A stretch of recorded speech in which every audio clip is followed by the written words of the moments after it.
हाँ जी, recording now. अस्सलाम वालेकुम हजरात एंड ख़वातीन, बहुत बहुत शुक्रिया आप सबको ज्वाइन करने का। फुटबॉल पाकिस्तान.com की तरफ से मैं हूँ अली हसन। आज एक बड़ी दिलचस्प हमारी पॉडकास्ट डिस्कशन होनी है। हमारे साथ मौजूद हैं हमारे guest lieutenant colonel retired Mujahidullah Khan Tareen, former PFF general secretary, former PFF technical director, former chief selector of the Pakistan national team, जब एक ज़माने में टेक्निकल सिलेक्शन कमेटी हुआ करती थी, farmer Pakistan mains national team captain, Pakistan army से भी उनका साथ मुंसलिक रह चुका है। सर कल मुजाहिद सर वेलकम अबॉर्ड, कैसे हैं? Thank you very much, I am fine. Sir बहुत बहुत शुक्रिया ज्वाइन करने का, क्योंकि आजकल पाकिस्तान फुटबॉल में काफ़ी हद तक नई चीज़ें आ रही थी।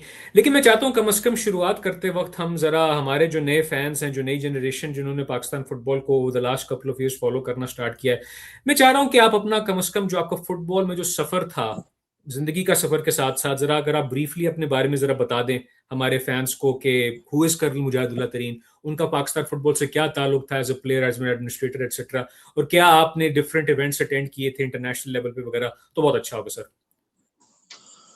ये तो है, सवाल तो बड़ा मुख्तसर है, जवाब बहुत ही लंबा है, but any I will try to sum up.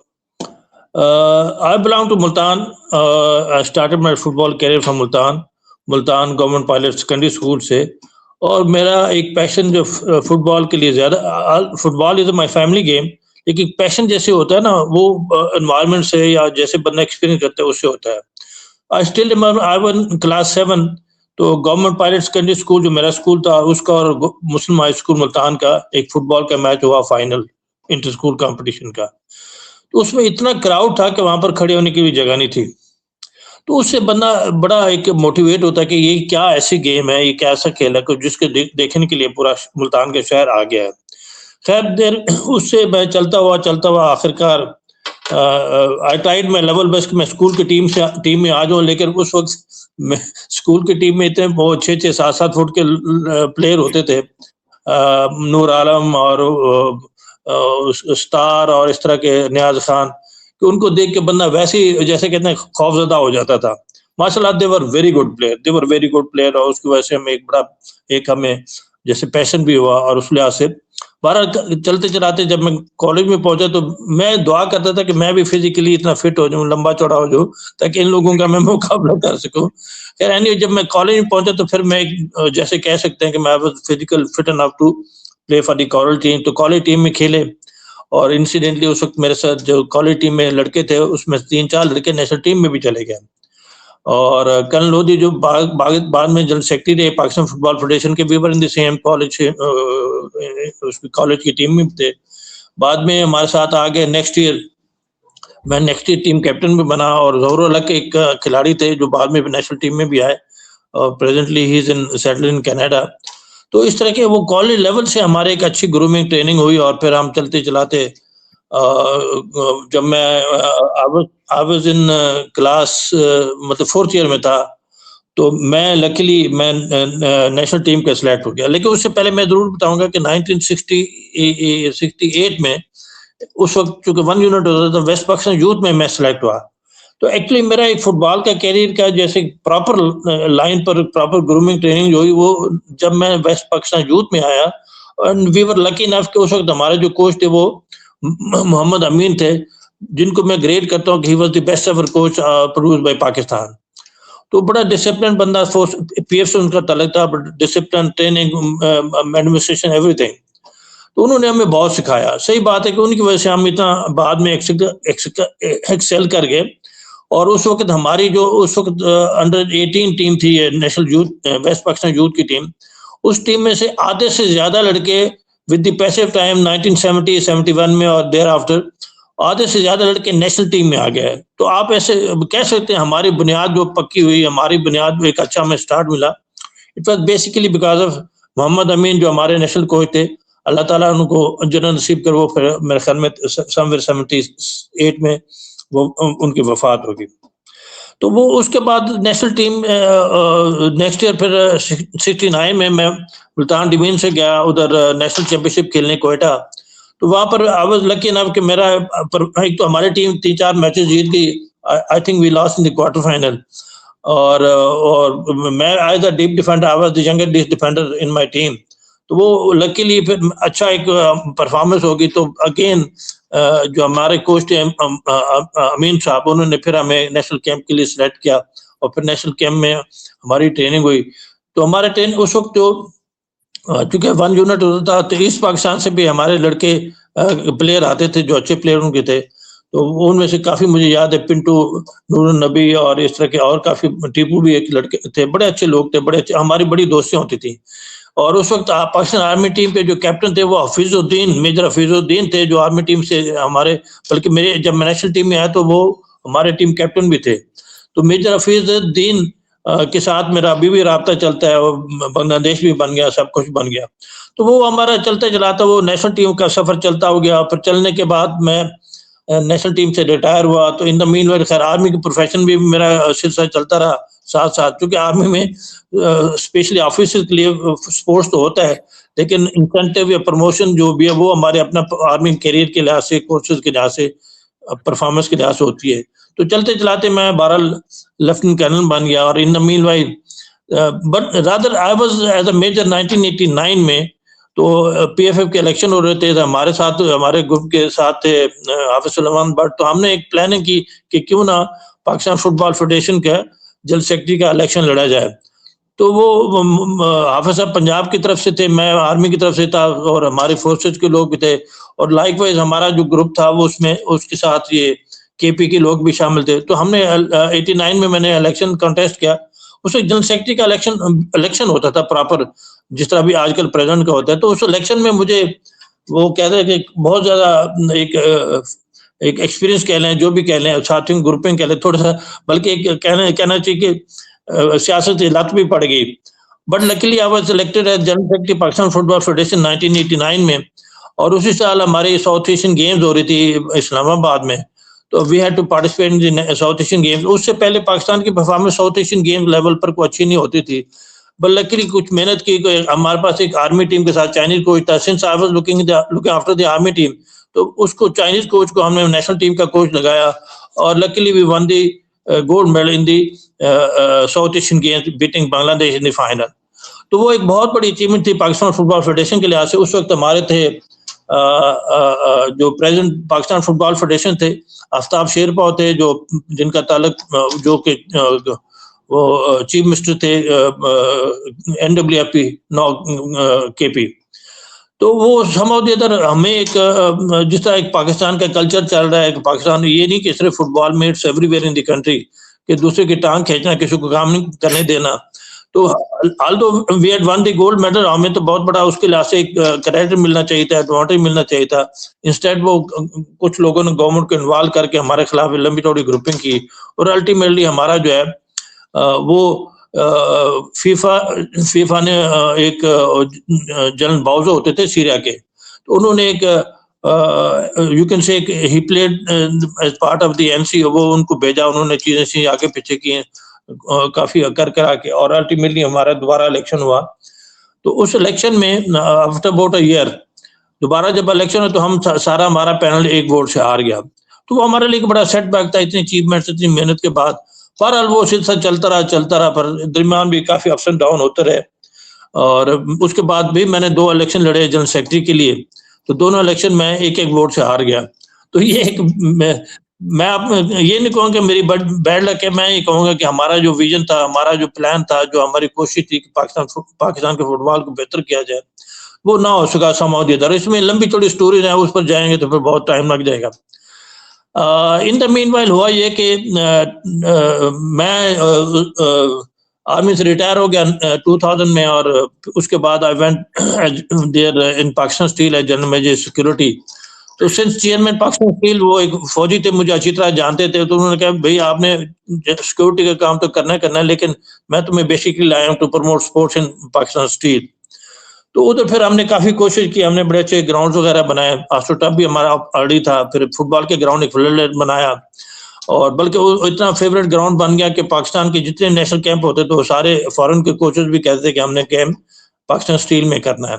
तो वो हमने भी try to contribute for the Pakistan steel, और Pakistan steel and national team as well. उसके बाद पाकिस्तान स्टील से मैं 2004 में जब फारिग हुआ, I was there on contract basis. तो फिर एक उस वक्त पाकिस्तान फुटबॉल फेडरेशन के प्रेसिडेंट थे फैजल सालेह हयात, 2003 में वो इलेक्ट हुए थे, तो 2004 हो गया। तो उस वक्त पाकिस्तान फुटबॉल फेडरेशन को फीफा से फंडिंग भी अच्छी खासी शुरू हो चुकी थी। तो लेकिन फीफा की प्री डिक्लेयर थी कि आप एक नेशनल लीग जरूर कराएंगे पाकिस्तान फुटबॉल फेडरेशन के अंडर, ताकि उससे एक प्लेयर्स की बेहतर ग्रूमिंग ट्रेनिंग मतलब हो जाए और फिर वो नेशनल लेवल पर उनका एक एक्सपीरियंस हो जाए। क्योंकि उससे पहले तो 10 दिन के कंपटीशन होता है पूरे साल में, और उसके बाद सारे गायब हो जाते थे। जब फीफा देखिए, फीफा या एफसी हमें बहुत फंडिंग करता है पाकिस्तान फुटबॉल फेडरेशन के लिए, वो प्रोजेक्ट बेस करते हैं, ऐसे नहीं कि पैसे दे दिया और आप जो मर्जी करते हैं। तो फीफा की एक सबसे बड़ी रिक्वायरमेंट थी कि नेशनल लीग कराई जाए। अभी समझो इधर मैं यही कहूँगा कि हमारे पहले लोग जो जनरल सेक्रेटरी थे या पीएफए के ऑफिशियल थे वो कॉम्पिटेंट नहीं थे या कि नहीं थे, बट समझो इधर they fail to organise the national league. तो उस वक्त ये एडमिनिस्ट्रेशन विद फैसल सालेह, तो मुझे इन्होंने कहा कि यार आप आ जाओ तो आप इसको कर सकते हैं ये वो फलाना। मैंने कहा यार मैं तो आने को आ जाऊँ, पर समझ प्रॉब्लम ये है कि फैसल सालेह तो इज प्रेसिडेंट एंड समझ हम हमारा को ग्रुपिंग में इतनी आपस में अच्छी अंडरस्टैंडिंग नहीं है। बट देन ही सेड कि नहीं आप आ जाओ, मैं I will talk to him. And ultimately I joined Pakistan football federation technical director in 2004 April की बात है। तो वो सिलसिला चल पड़ा। तो मैंने जो मेरा अपना एक्सपीरियंस था, मैं आपको एक बड़ी उसमें बात करता हूँ। आजकल तो फीफा का कनेक्ट प्रोग्राम ये वो प्लानिंग वो बड़ा लंबा थोड़ा इस पर बहस मुबासा भी आजकल चल रहा है हमारा सोशल मीडिया में। तो मैं अमूमन लोगों से कहता रहता हूँ कि मैंने कहा ये अभी ठीक है, अभी कंप्यूटर और सारा कुछ चल रहा है और अब बड़े लंबे मसाइल भी शुरू हो गए। एट दैट वेरी टाइम 2014 में जो मेरे से पहले पाकिस्तान फुटबॉल फेडरेशन को चला रहे थे मेजर फारूक मीर, बड़ा अच्छा मेहनती बंदा था वो, मैं कहता हूँ ऑल इन वन था। वो अकेला था, सारी फुटबॉल फेडरेशन को चला रहा था एज ऑफिस सेक्रेटरी कह लें, जो भी कह लें, क्योंकि जनरल सेक्रेटरी थे आगे लियाकत वो कोयटा में होते थे। सारा फुटबॉल जो चलाते थे ये फारूक मीर चलाते थे और प्रेसिडेंट थे उस वक्त मियां अजहर। बहरहाल सिलसिला चलता था। When I joined the PFF तो मैंने मेजर फारूक को कहा कि ये जो आजकल प्रोटेस्ट वगैरह हो रहे हैं फुटबॉल में, तो हमारे पास इसका कोई रिकॉर्ड है कि कौन सा प्लेयर किस क्लब का है या किस प्रोविंस का है या किस डिपार्टमेंट का है। तो उन्होंने मुझे अच्छी तरह याद, उन्होंने आज कहा कि बस इस तरह ही चल रहे हैं, चलाई जाओ, we don't have any record और समथिंग ऑफ रजिस्ट्रेशन। तो बहरहाल वो मेरे लिए एक बड़ा एक चैलेंज था। तो मैंने उसके लिए एक फॉर द फर्स्ट टाइम एक पेपर डेवलप किया। उस पर लड़कों के फोटो भी थे, उसमें लड़कों का एनएससी नंबर भी था और सारी डिटेल्स थी और ऑफिस बेरर की और टेलीफोन नंबर, अकाउंट नंबर, सारा कुछ। तो वो मैं आजकल लोगों को कहता हूँ कि आप इतने कंप्यूटर में होने के बावजूद आपको you are facing so many problems. तो मेरा तो मैंने एक पेपर डेवलप किया था, एक साइड पर एक इंफॉर्मेशन थी, दूसरी साइड पर दूसरी इंफॉर्मेशन थी और उसको हमने प्रॉपर उसमें बंद किया हुआ था कवर में। तो वो बट आई स्टिल रिमेंबर, मैं अप्रैल 2004 से 2006 में मई तक मैं director technical. During my tenure, during this tenure not a single protest और anything came up at the national level के ये मसला हो गया, वो मसला जो जिन मसाइल के लिए आजकल हम वो कर रहे हैं। एनीहो माय जैसे कहते हैं ना कि मैं अपने आप को जैसे कहते हैं कि अगर मैंने फुटबॉल फेडरेशन को के लिए कंट्रीब्यूट किया है, पाकिस्तान में फुटबॉल के लिए कंट्रीब्यूट किया है, तो वो एज टेक्निकल डायरेक्टर ही कंट्रीब्यूट किया है। खेलना अपना एक अलग वो था, खेलते भी रहे, उसके बाद जनरल सेक्रेटरी भी मैं रहा। लेकिन सही मानों में जो मैं कह सकता हूँ कि मैंने कंट्रीब्यूट किया, वो इसलिए मैं कहता हूँ कि एक तो हमने सबसे पहले फुटबॉल को एक डिसिप्लिन में लाया, उसकी प्रॉपर रजिस्ट्रेशन हुई, पूरे पाकिस्तान की क्लब की रजिस्ट्रेशन हुई। वो रिकॉर्ड अभी तक भी लोगों के पास पड़ा हुआ है, वो पेपर जो मैंने वो इन्वेंट किया था। और उसकी डिसिप्लिन ले आने के बाद फिर मेरा फोकस हुआ कि मैं इसके ऊपर डोमेस्टिक स्ट्रक्चर पर मैं काम करूं। तो लंबी बात है, डोमेस्टिक स्ट्रक्चर के उस वक्त ज़ाहिर अली शाह जो आजकल काफ़ी फेमस है फुटबॉल सर्कल में, वो इलेक्शन भी लड़ना चाह रहे थे पाकिस्तान फुटबॉल फेडरेशन प्रेसिडेंट का। तो ये उस वक्त थे, मैं 2004 की बात कर रहा हूँ, वो उस वक्त थे senior vice president Pakistan football federation with Faisal Saleh. तो वो ही was chairman of the competition committee as well. तो मैंने उनसे वेंट टू पिशावर में उनसे मुलाकात हुई फॉर द फर्स्ट टाइम। अच्छी है उनसे, बड़ी अच्छी गपशप हुई, मुलाकात हुई। तो मैंने कहा जी आपने ये फीफा के कांग्रेस ने ये एक रेजोल्यूशन पास किया था 2003 के कांग्रेस में कि हम नेशनल लीग कराएंगे और नेशनल लीग में जो first 8 teams of the national challenge cup है वो उसमें चैलेंज कप नहीं, वो एक पीएफएफ कप होता था। First 8 teams of the PFF cup, उसमें सिर्फ डिपार्टमेंटल टीम्स आती थी। तो फर्स्ट 8 टीम्स डिपार्टमेंटल टीम उसमें आ गई थी और उन्होंने कहा कि two clubs from each province will qualify to play in the national league, जो कि बेसिकली गलत बात है। नेशनल लीग की क्वालिफिकेशन तो सूबे वाइज तो होनी नहीं चाहिए। जब नेशनल लीग कहते हैं तो best team of the nation, चाहे वो 12 है या 16 जितनी है, उनको खेलना चाहिए। 12 क्योंकि कांग्रेस ने पास कर लिया था, ना मैं उसको चेंज कर सकता था, ना जाहिर शाह साहब चेंज कर सकते थे।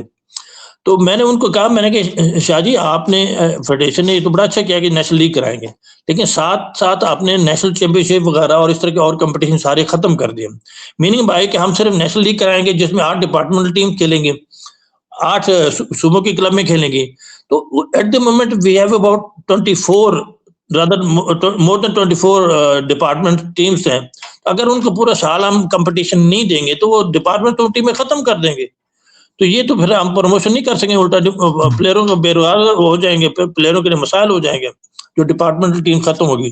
तो एक ये तो उसने कहा ठीक है आप इसका कोई हल निकालें। मैंने कहा हल इसका ये है कि 8 टीमों के अलावा बाकी जितने डिपार्टमेंट टीम्स हैं उनके लिए हम एक पीएफएफ लीग कराते हैं और फिर इस तरह से आप बाकी चीजें नेशनल चैलेंज कप भी कराएंगे। तो ये एग्री टू इट। वो जब हमने आके आपस में बात की, हमारे डायरेक्टर फाइनेंस होते थे उनसे बात की, मैंने कि इस तरह ये डिसाइड हुआ है। तो उसने कहा जी मेरे पास तो पैसे ही सिर्फ एक लीग की, 2 लीगें तो हम नहीं करा सकते, हमारे पास फंड नहीं है, ये नहीं है, वो नहीं है। तो मैंने कहा पीएफएफ ने फंड दिया उससे नहीं, मैंने कहते पीएफएफ फंड की मैं बात करूँ, उससे तो हम एक ही लीग करा सकते। तो मैंने ऐसे ही उससे कहा, मैंने कहा बात यह है कि आप ऐसे करें, जितने पैसे पीएफएफ के फंड्स के हैं एलोकेटेड फॉर द लीग, वो आप मेरे डिस्पोजल पर कर दें, मैं उन्हीं पैसों में दोनों लीग करा दूंगा। और अल्लाह बिन काइन मैंने अपना, क्योंकि मेरा एक एक्सपीरियंस था, सारा कुछ मैंने किया हुआ था, देखा हुआ था। And then I was in touch with the EPL और बाकी जितनी दुनिया की लीग, तो उनके साथ मैं कंटिन्यूसली फॉलो अप भी करता था, मैचेस भी देखता था। एक शौक था, एक पैशन था। तो मुझे इन चीज़ों को ऑर्गेनाइज करने में कोई मसला नहीं हुआ और मैंने by the grace of God पहले साल ही नेशनल प्रीमियर लीग कराई, पहले साल ही हमने पीएफएफ लीग कराई और पहले साल ही हमने नेशनल चैलेंज कप कराया। तो ये सारे कंपटीशन जब पूरे साल चलते रहे तो यू कैन वेल इमेजिन के पहले 10 दिन का एक कंपटीशन पूरे साल में होता था, अभी पूरे साल में एक एक्टिविटी शुरू होगी, तो उसमें टीमें चीजें बाकी एक्टिविटी बहुत ज्यादा हो गई, प्लेयर के लिए बहुत ज्यादा इंसेंटिव होगा, उसमें प्राइज मनी वगैरह भी हमने रखी। तो बहुत अच्छा एक एक्सपीरियंस रहा और उस एक्सपीरियंस की वजह से, बल्कि उसके अलावा हमने, आई स्टिल रिमेंबर, हमने तमाम कंपटीशन जो होते थे एएफसी के, मतलब उसमें एएफसी का एक अंडर 13 का कंपटीशन हुआ था, अंडर 16 का कंपटीशन, इन सारे कंपटीशन में हमने टीमें भेजी और अंडर 13 के कंपटीशन में मैं पर्सनली उसके ऊपर फैसल सालेह से बात की थी, मैं इसके साथ एज टीम मैनेजर जाऊंगा कि I want to build up out of this under 13 team future के लिए। और वो हम गए, उसमें अख्तर मोइनुद्दीन कोच थे और फॉर द फर्स्ट टाइम हमने इसको शहजाद अनवर को असिस्टेंट कोच लगाया। Shahzad Anwar by the way इस वक्त बेस्ट क्वालिफाइड कोच है पाकिस्तान के, उन्होंने बाद में प्रो लाइसेंस ए लाइसेंस पे प्रो लाइसेंस वगैरह भी कर लिया। तो वो हमारा बड़ा एक सक्सेसफुल टूर था, इसलिए कि उस अंडर 13 टीम से विद द पैस ऑफ टाइम लड़के अच्छे निकलते, आगे चलते चलते आधे से ज्यादा लड़के नेशनल टीम का हिस्सा बने। और आई स्टिल रिमेंबर आदिल और इस तरह के और 2 लड़के थे जो हमने पिक किए जाके खैरपुर टामे वाली मेरे ख्याल में आप मुल्तान के रहने वाले, खैरपुर टामे वाली भावलपुर का एक गांव है, लेकिन मेरे आई डोंट थिंक कि आपको भी खैरपुर टामे वाली का पता होगा। मतलब ऐसे ऐसे एरिया पर जाके हमने अपने लोगों को, कोचेस को भेजा ताकि उधर से जाके उन्होंने पिकअप कर। मेरा मतलब कहने का ये कि डायरेक्टर टेक्निकल बनना जाना और सिस्टम चला देना इन चीजों नहीं। तो पाकिस्तान में फुटबॉल के प्रमोशन के लिए बहुत ज्यादा अर्करेजी, बहुत ज्यादा मेहनत करनी पड़ेगी और खासकर आजकल के हालात में।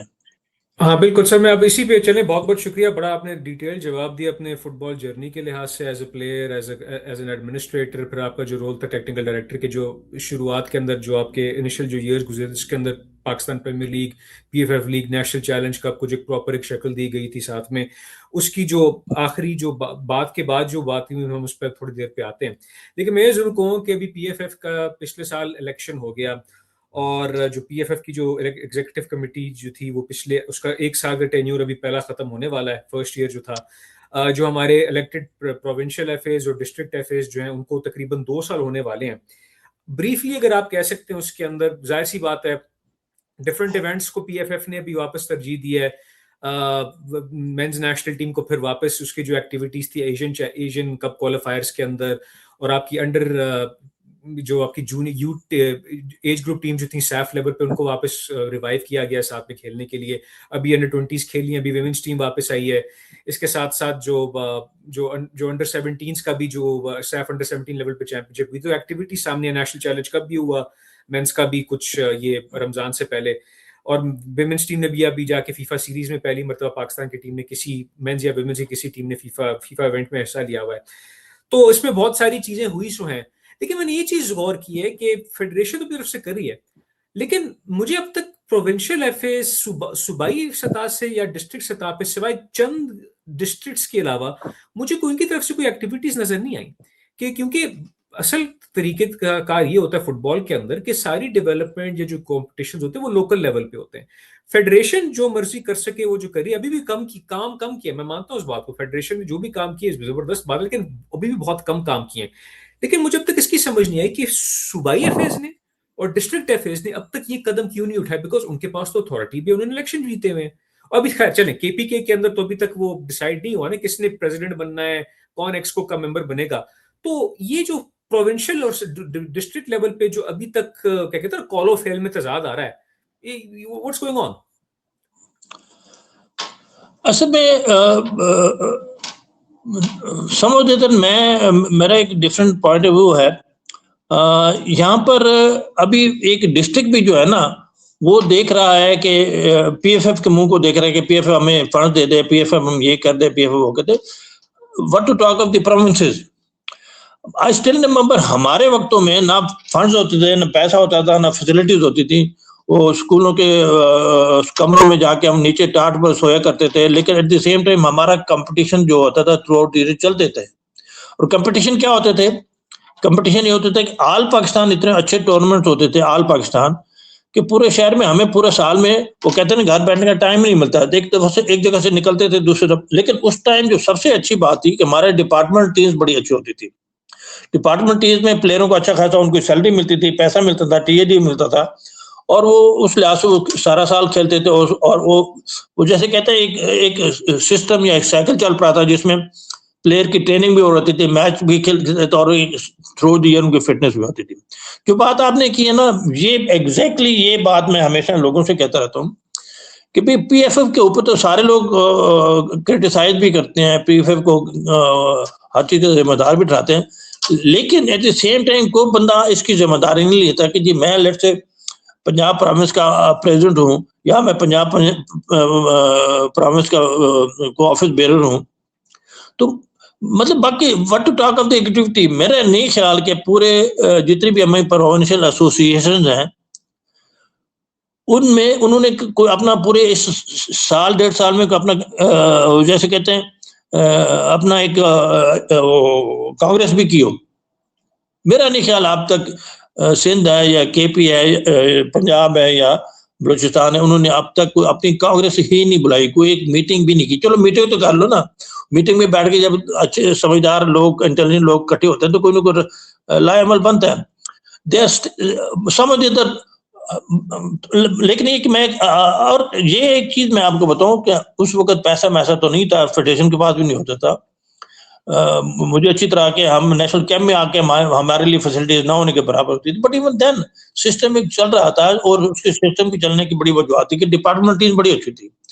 और उस वक्त इफ यू अलाउ मी, मेरी एक काउंटर टेक ये है कि ये जो सारे प्रोविंशियल लेवल या डिस्ट्रिक्ट लेवल के जो साहिबान होते हैं वो हर वक्त जब ये उनके इलाके के अंदर कोई XYZ चौधरी फलाने खान साहब मेमोरियल टूर्नामेंट हो रहा होता है, या कोई भी ऑल पाकिस्तान कोई डिस्ट्रिक्ट या तहसील या गांव के अंदर करा रहे होते हैं, ये सारे मोअज़्ज़ज़ साहिबान वहां पहुंच जाते हैं चीफ गेस्ट के तौर पे हार पहनने के लिए और तस्वीरें खिंचवाने के लिए। मेरा हमेशा इनसे इल्तिजा होती है कि भाई जब आप इन छोटे माइनर इवेंट्स पे पहुंच जाते हैं मेहमान खुसूसी बन के, जो ऑर्गेनाइजर कराने वाले होते हैं, आप उन्हीं को अब जमा करो, उनसे हो कि भाई देखिए हम एक प्रोविंशियल लेवल पे या डिस्ट्रिक्ट लेवल पे, इंटर डिस्ट्रिक्ट लेवल पे टूर्नामेंट कराना चाहते हैं, इसमें सिर्फ डिस्ट्रिक्ट की टीम्स और क्लब्स आके खेलें, आप उसमें पैसा पूल इन करें ना, क्योंकि जाहिर सी बात है वो फेडरेशन हर डिस्ट्रिक्ट को फंड नहीं कर सकती, साफ सी बात है।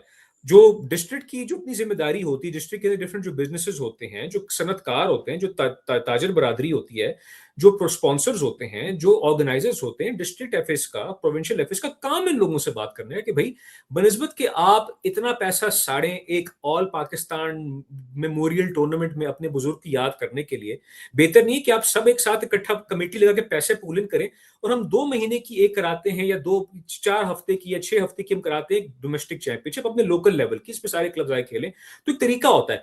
ये साहब समझते हैं कि सिर्फ फेडरेशन जब तक हमें पैसा नहीं देगी हम कुछ नहीं कर सकते, तो बंदा कहे कि भाई चलें कांग्रेस बुला लो, कोई प्लान तो होता है ना, स्कूल चैंपियनशिप का होता है, क्लब चैंपियनशिप की होती है, जो आपके पास इतने सारे पता नहीं किसी डिस्ट्रिक्ट में 100 से ज्यादा क्लब हैं, किसी डिस्ट्रिक्ट में 6-7 क्लब है सिर्फ रजिस्टर्ड, जो अभी तक प्रॉपर जिनके पास वोटिंग राइट भी है, यार उन्हीं से तो आप कुछ स्टार्ट कर लेना। मेरे पास एग्जांपल होते हैं कि डोमेस्टिक फुटबॉल लोकल लेवल पे, डिस्ट्रिक्ट लेवल पे एमेच्योर फुटबॉल होती है।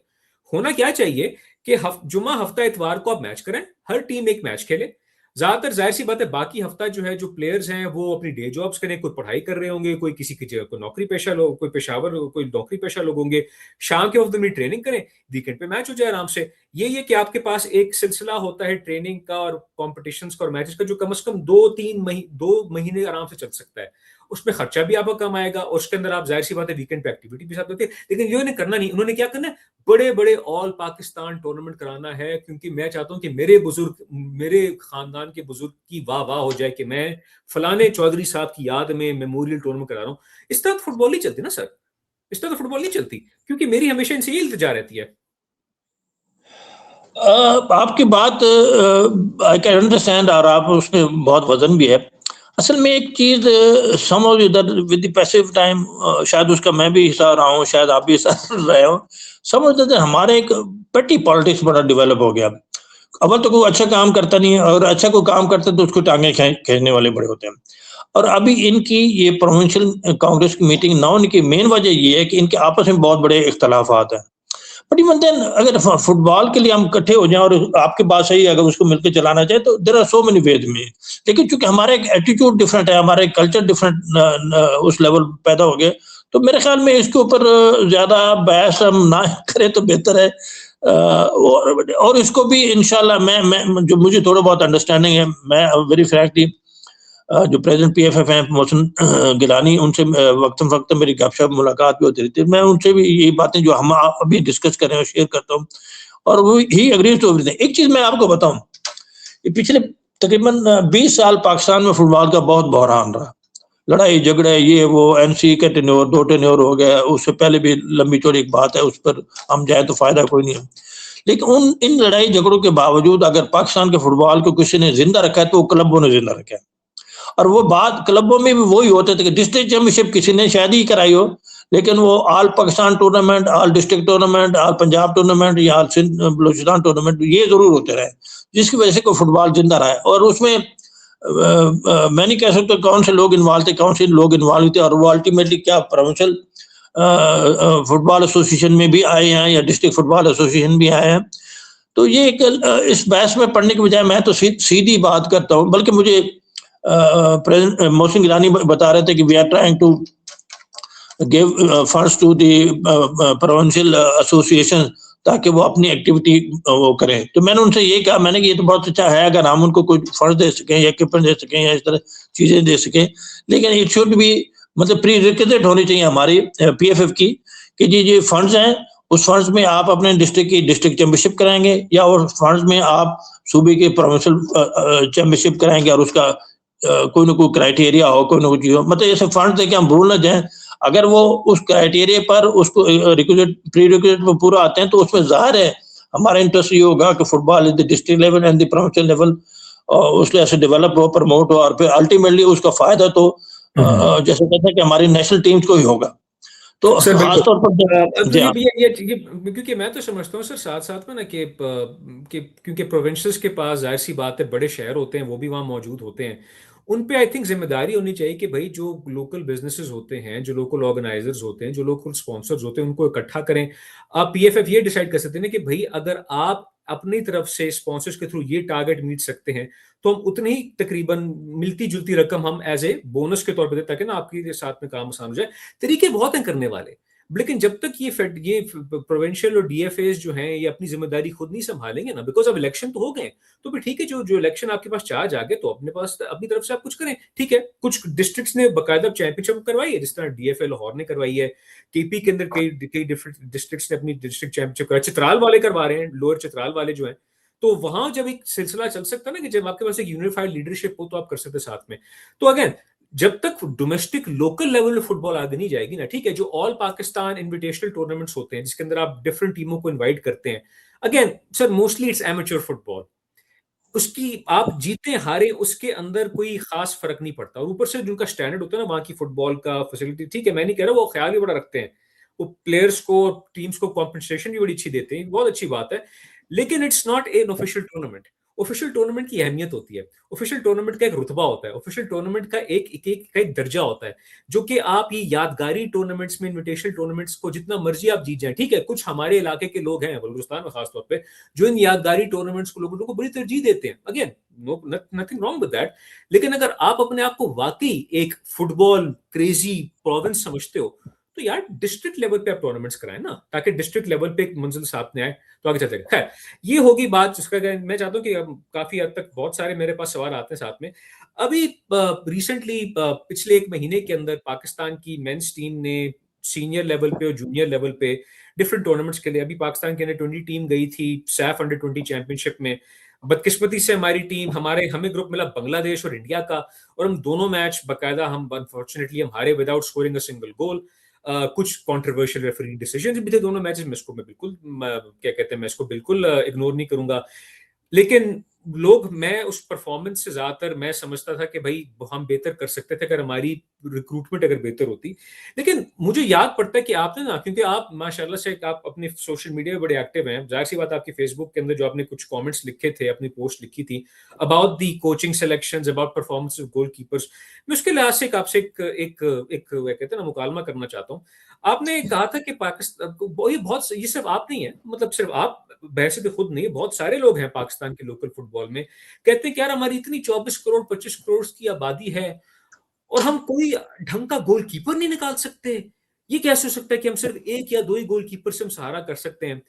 तो जब आप हकायक पे जाएंगे ना, फिर आपको एक और कहानी आती है। मैं बल्कि सर आपसे एक छोटा सवाल पूछता हूँ, एक नंबर, आपके मुताबिक, आपके नॉलेज के मुताबिक पाकिस्तान में कुल मिलाकर कितने क्वालिफाइड गोलकीपिंग कोचेस हैं तादाद में, जिन्होंने कम से कम लेवल 1 किया हुआ हो? कोई अगर आपके पास नंबर हो, लेवल 1 गोलकीपिंग कोच का कोर्स किया हो, कितने होंगे तादाद में कुल मिलाकर? मेरे ख्याल 5-6 हैं जिसमें क्या नाम उसका, जाफर खान ने भी कोर्स किया हुआ है, बासित अली ने अभी रिसेंटली कोर्स किया है, मेरे ख्याल एक एहसान है, यासन है उसका नाम, वो भी अच्छा कोच है, कि शायद मुजम्मिल है। 5-6 लड़के ऐसे हैं लाइमलाइट में जो उन्होंने कोर्स किया। लेकिन इन लड़कों में जो मैं अच्छा समझता हूँ ना, वो अच्छा एक गोलकीपर कोच कह लें या ट्रेनर कह लें, वो इनमें बहुत कम है। मैं आपको देखें, अब मैं इस चीज का आर्मी को क्रेडिट दूंगा कि आर्मी ने बहुत अच्छे रिसेंट पास में बहुत अच्छे 2 गोलकीपर, आउटस्टैंडिंग गोलकीपर पैदा किए। उसमें वो था क्या नाम, यूनुस था एक, जो आजकल अमेरिका चला गया। यूनुस ने आर्मी छोड़ के बाद में एबीएल में महफिल चला गया था। वो उसका अनबिटन रिकॉर्ड अभी तक आर्मी नेशनल लेवल का है उसके। लेकिन उसके बाद ये जाफर खान है। जाफर खान को जब मैंने पिक किया था, he was hardly 17 years old, और छोटे मोटे हमारे ट्रेनिंग सेंटर्स की टीम में आया हुआ था, तो उधर से मैंने देखा तो उसको पिक करके डायरेक्ट आर्मी टीम में ले आया। हालांकि अगर थ्रू पर्पल चैनल आता तो डायरेक्ट आर्मी टीम में आने से इसको कम से कम 2 साल लग जाते। बिल्कुल सर, वही बात है ना, क्योंकि मैं उसी पर आ रहा हूँ। उसी पर आ रहा हूँ मैं, एक थोड़ा सा मुझे दे दें, मैं उसी पर आ रहा हूँ क्योंकि एक हमारे पास आगे अच्छे टैलेंटेड लड़के थे। एक लड़का था मुश्ताक मीर, पिंडी का था, वो भी बड़ा टैलेंटेड अंडर 17 टाइप था, उसको भी हमने आर्मी टीम में लाया। ये 3 बड़े अच्छे लड़के हमने आर्मी टीम से निकाले, और उसकी सिर्फ और सिर्फ एक वजह थी, हमारे पास क्वालिफाइड ट्रेनर नहीं था, लेकिन फौजी टाइप का एक अच्छा गोल पुराना गोलकीपर था, उसको हमने, बल्कि 2 थे, उसको उनको हमने लगाया हुआ था, अफजल एक का नाम था, और इस तरह कि इन गोलकीपर्स की आपने ट्रेनिंग करानी है। वो बाकी टीम अलग ट्रेनिंग करी, वो सुबह से शाम वो गोलकीपरों को ट्रेनिंग वो कराता होता था। वो लेकिन आर्मी की ट्रेनिंग का ज्यादा जो जोर होता है वो रगड़े पर ही होता है। उस रगड़े से ये 3 बड़े अच्छे गोलकीपर निकले, मुश्ताक मीर, यूनुस और जाफर खान, जो कि अभी तक इनको कोई रिसेंट पास में कोई अच्छा गोलकीपर बीट नहीं कर सका। ये जाफर खान 2 इंटरनेशनल टूर्नामेंट में बेस्ट प्लेयर डिक्लेयर हुआ। यूनुस का अभी तक रिकॉर्ड है। मुश्ताक मीर ने बड़ा अच्छा परफॉर्म किया और आर्मी टीम 92, 93, 94, 5 तक ये बड़े अच्छे परफॉर्मेंस से आगे थे। मतलब कहने की ये है कि जब तक एज अ स्पेशल केस आप गोलकीपरों का कैंप नहीं लगाएंगे, गोलकीपर ट्रेनिंग नहीं कराएंगे, और वो एक तो हमारे गोलकीपर का देखिए, मैं, ये मेरा पर्सनल एक्सपीरियंस है, मैं इससे लंबी बात नहीं करता। मैंने 1-2-3 गोलकीपर यूनिट लेवल के ट्रेन किया, तो वो आर्मी टीम तक पहुंच गए। मैं गोलकीपर ना ही था तो ना मुझे गोलकीपर, लेकिन मैंने थोड़ा सा अकल समय से उनको साथ ट्रेनिंग की, वो विद इन 6 मंथ तो आर्मी टीम पहुंच गई। बहुत बड़ी अचीवमेंट है। मैं हमेशा कहता हूँ तो गोलकीपर की ट्रेनिंग सबसे आसान काम है, सबसे आसान। हाँ, टैलेंट हंट आपका अच्छा होना चाहिए कि गोलकीपर का वो he has to be very very intelligent, he has to be very very accurate, he has to be very very decisive। तो ठीक है वो सर, वो बात आपकी बिल्कुल ठीक है। हाँ, मेरा काउंटर लेकिन पॉइंट अब आप सुन लें। जब आपके हाँ जी, पास हाँ कुल जी, मिलाकर पाकिस्तान में हार्डली 10 लेवल 1 गोल कीपिंग कोर्सेज कोचेज हैं, दैट इज नॉट इनफ। क्योंकि आई एग्री, आई एग्री। ज्यादातर जो हैं वो डिपार्टमेंट के साथ मुंसलिक होते हैं। डिपार्टमेंट्स के पास कोई जिम्मेदारी या कोई ऐसी नहीं कि वो यूथ डेवलपमेंट पे काम करें। सारी जो ट्रेनिंग होती है वो लोकल लेवल पे होती है, यूथ लेवल पे। गोल कीपिंग आपने तो चले कह दिया कि एक बहुत आसान, सबसे आसान पोजीशन वही होती है, but it is also the most specialised position, because goal keeper का काम सिर्फ गोल कीपिंग करना होता है, आप उसे किसी और पोजीशन में नहीं खिला सकते। हमारे पास ना प्रॉपर सॉफ्ट सर्फेसेस है, हमने पत्थरों के अंदर अपने बच्चों को क्या कहते हैं ना, छलांगे लगवानी होती हैं, डाइव करवाने होते हैं, उनसे उन बेचारों को इंजरी हो जाती है। तो एक वैसी एक नफसियाती तौर पर दबाव रहता है। ऊपर से अगेन गोलकीपर डेवलप होता है लोकल लेवल पे। जो 13, 14, 15 साल की उम्र में एक बच्चा होता है वो गोलकीपर बन जाता है, उसको शौक होता है यार मैंने गोलकीपर बनना है, मैंने डेविड डे गया या जुआन लुइजी बुफोन या ओलिवर कान वगैरह इन सबको मैंने फॉलो करना होता है वगैरह वगैरह। तो वो होता है। हमारे पास कोई इस तरह का गोलकीपिंग कोच का है ही नहीं।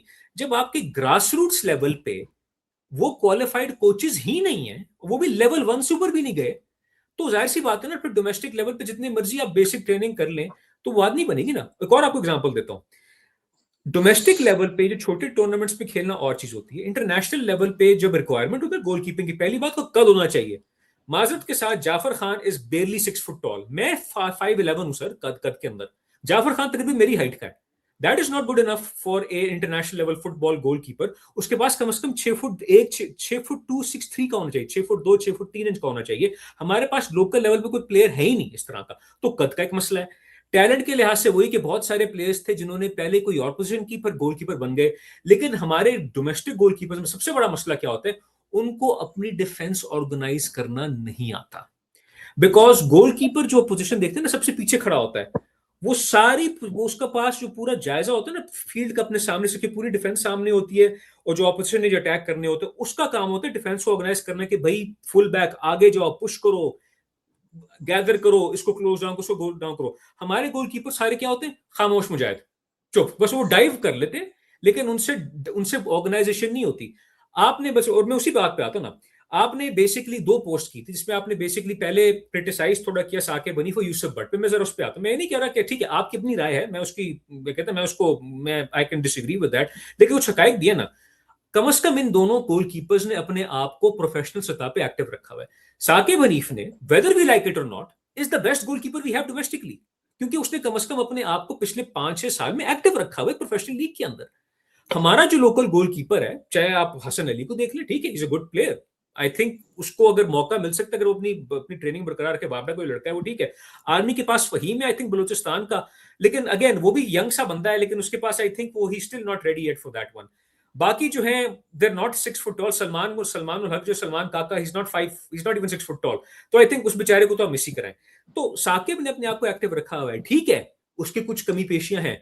बहुत सारे लोगों को मसला इस बात है कि यूसुफ बट को अब तक क्यों क्लियर यार। यूसुफ बट जो ने एक साल के अंदर वो इतने कंपैरेटिव मिनट्स खेलते जो कि बाकी सारे गोलकीपर्स पाकिस्तानी कंबाइन होकर दिखाएं वो नहीं कर सकते। ठीक है, he is 36 right now, 37 right now, that's perfectly fine, 2 एक साल और निकाल सकता है। हमारे पास एक लोकल लेवल पे फुकदान है टैलेंट का, वेदर वी लाइक इट और नॉट। बिकॉज अगर आप अचानक एक 15 साल के बच्चे को, 16 साल के लड़के को उठा के आप यार तुझे नेशनल टीम में खेल, उसके बस की बात नहीं है सर, उसके बस की बात नहीं है, क्योंकि आपके पास कोचेज नहीं है। तो ये एक है कि जब तक टैलेंट की जितनी मर्जी हम बात कर लें, सिस्टम बनते हुए टाइम लगता है, और सिस्टम बनते हुए आपके पास क्वालिफाइड कोचेस का होना जरूरी है। जब तक आपके पास क्वालिफाइड कोचेस की मिकदार नहीं बढ़ेगी ना, वो भी यूथ लेवल पे काम करने के लिए, आपके पास स्पेशलाइज पोजीशंस पे प्लेयर नहीं आएंगे। ये एक बहुत बड़ा अलमिया है जिसपे लोगों को समझना चाहिए साथ साथ में। नहीं, आपकी बात में बहुत वजन है, मैं आई एग्री विद यू इसमें। देखिए, मैं ये जो मैं कह रहा था कि साकिब हनीफ और ये यूसुफ बट अभी तक 37-38 साल होके भी गोलकीपर खेल रहे, ठीक है, उनका बड़ा एक कंट्रीब्यूशन है, उनकी बड़ी हिम्मत है अपने आप को फिट रखा हुआ है। बट देन जो आपने बात की ना सिस्टम की, ये सारा हमारा फेल्योर सिस्टम की बात है, वजह से हुआ है कि वो अभी तक वो टिके हुए हैं। इनकी रिप्लेसमेंट हम नहीं पैदा कर सके। Hasan Ali in my opinion is the best goalkeeper performance है अदरवाइज, लेकिन वो बात उसकी भी हुई है, वो छोटे कद का है, थोड़ा सा बाल ऊपर नीचे गया तो नहीं पकड़ सकेगा। हालांकि परफॉर्मेंस वाइज उसके वो वापडा से खेलता है, वापडा चैंपियन भी हुआ।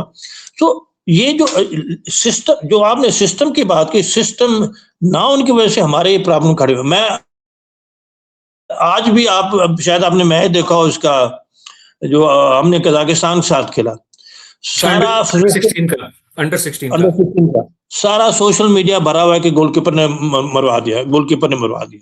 ठीक है, गोलकीपर पहले जो 2 गोल है वो गोलकीपर की, ठीक है, गलती तो होगी किसी हद तक, पांव के साथ से बाल जा रहा है, उसको नहीं पकड़ सका। But then at the same time आप डिफेंस को भी तो देखे ना, डिफेंस कितने कितने से बीट हो रही थी, और डिफेंस बीट होने का सिर्फ मसला वही था जो मैं बार बार शायद सोशल मीडिया पर भी, गोलकीपर और डीप डिफेंडर, गोलकीपर और डीप डिफेंडर, इन पर हमेशा बात करता रहता हूँ। मतलब जो सीनियर टीम में अभी तक गोलकीपर डीप डिफेंडर नहीं हम पैदा कर सके, जूनियर टीम अंडर 16 का ये हाल है, तो फिर मतलब आगे तो हमारा वो फिर अंधेरा ही अंधेरा है। सो इन चीजों पर इन चीजों के अंदर बिल्कुल सर, इसी बेसिस पे ना फिर इन चीजों के अंदर एक हमारे लोगों को भी एक सोच पड़ताल, जांच पड़ताल करनी चाहिए कि भाई लोकल लेवल पे हम क्या बेहतर कर सकते हैं अपने सतह के अंदर। बहुत सारे क्या करते हैं कि नहीं यार हम, क्योंकि मैं आपको एक एग्जांपल देता हूं।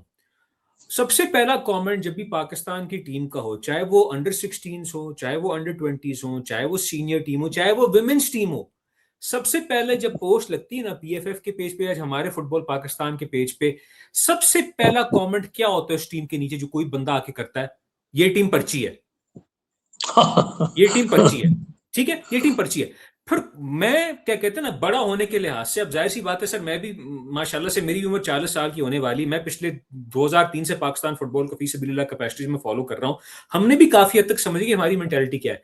जब आप इनसे थोड़ी सी एंगेजमेंट करते हैं ना लोगों से, और ये ज्यादातर कहाँ के होते हैं? बलोचिस्तान के होंगे, चित्राल के होंगे, रूरल फैसलाबाद के होंगे, डिवीजन के कराची लियारी मलिर वगैरह के होंगे, या डिफरेंट कोहाट बन्नू साइड के होंगे, या जहां से भी आप देखते हैं।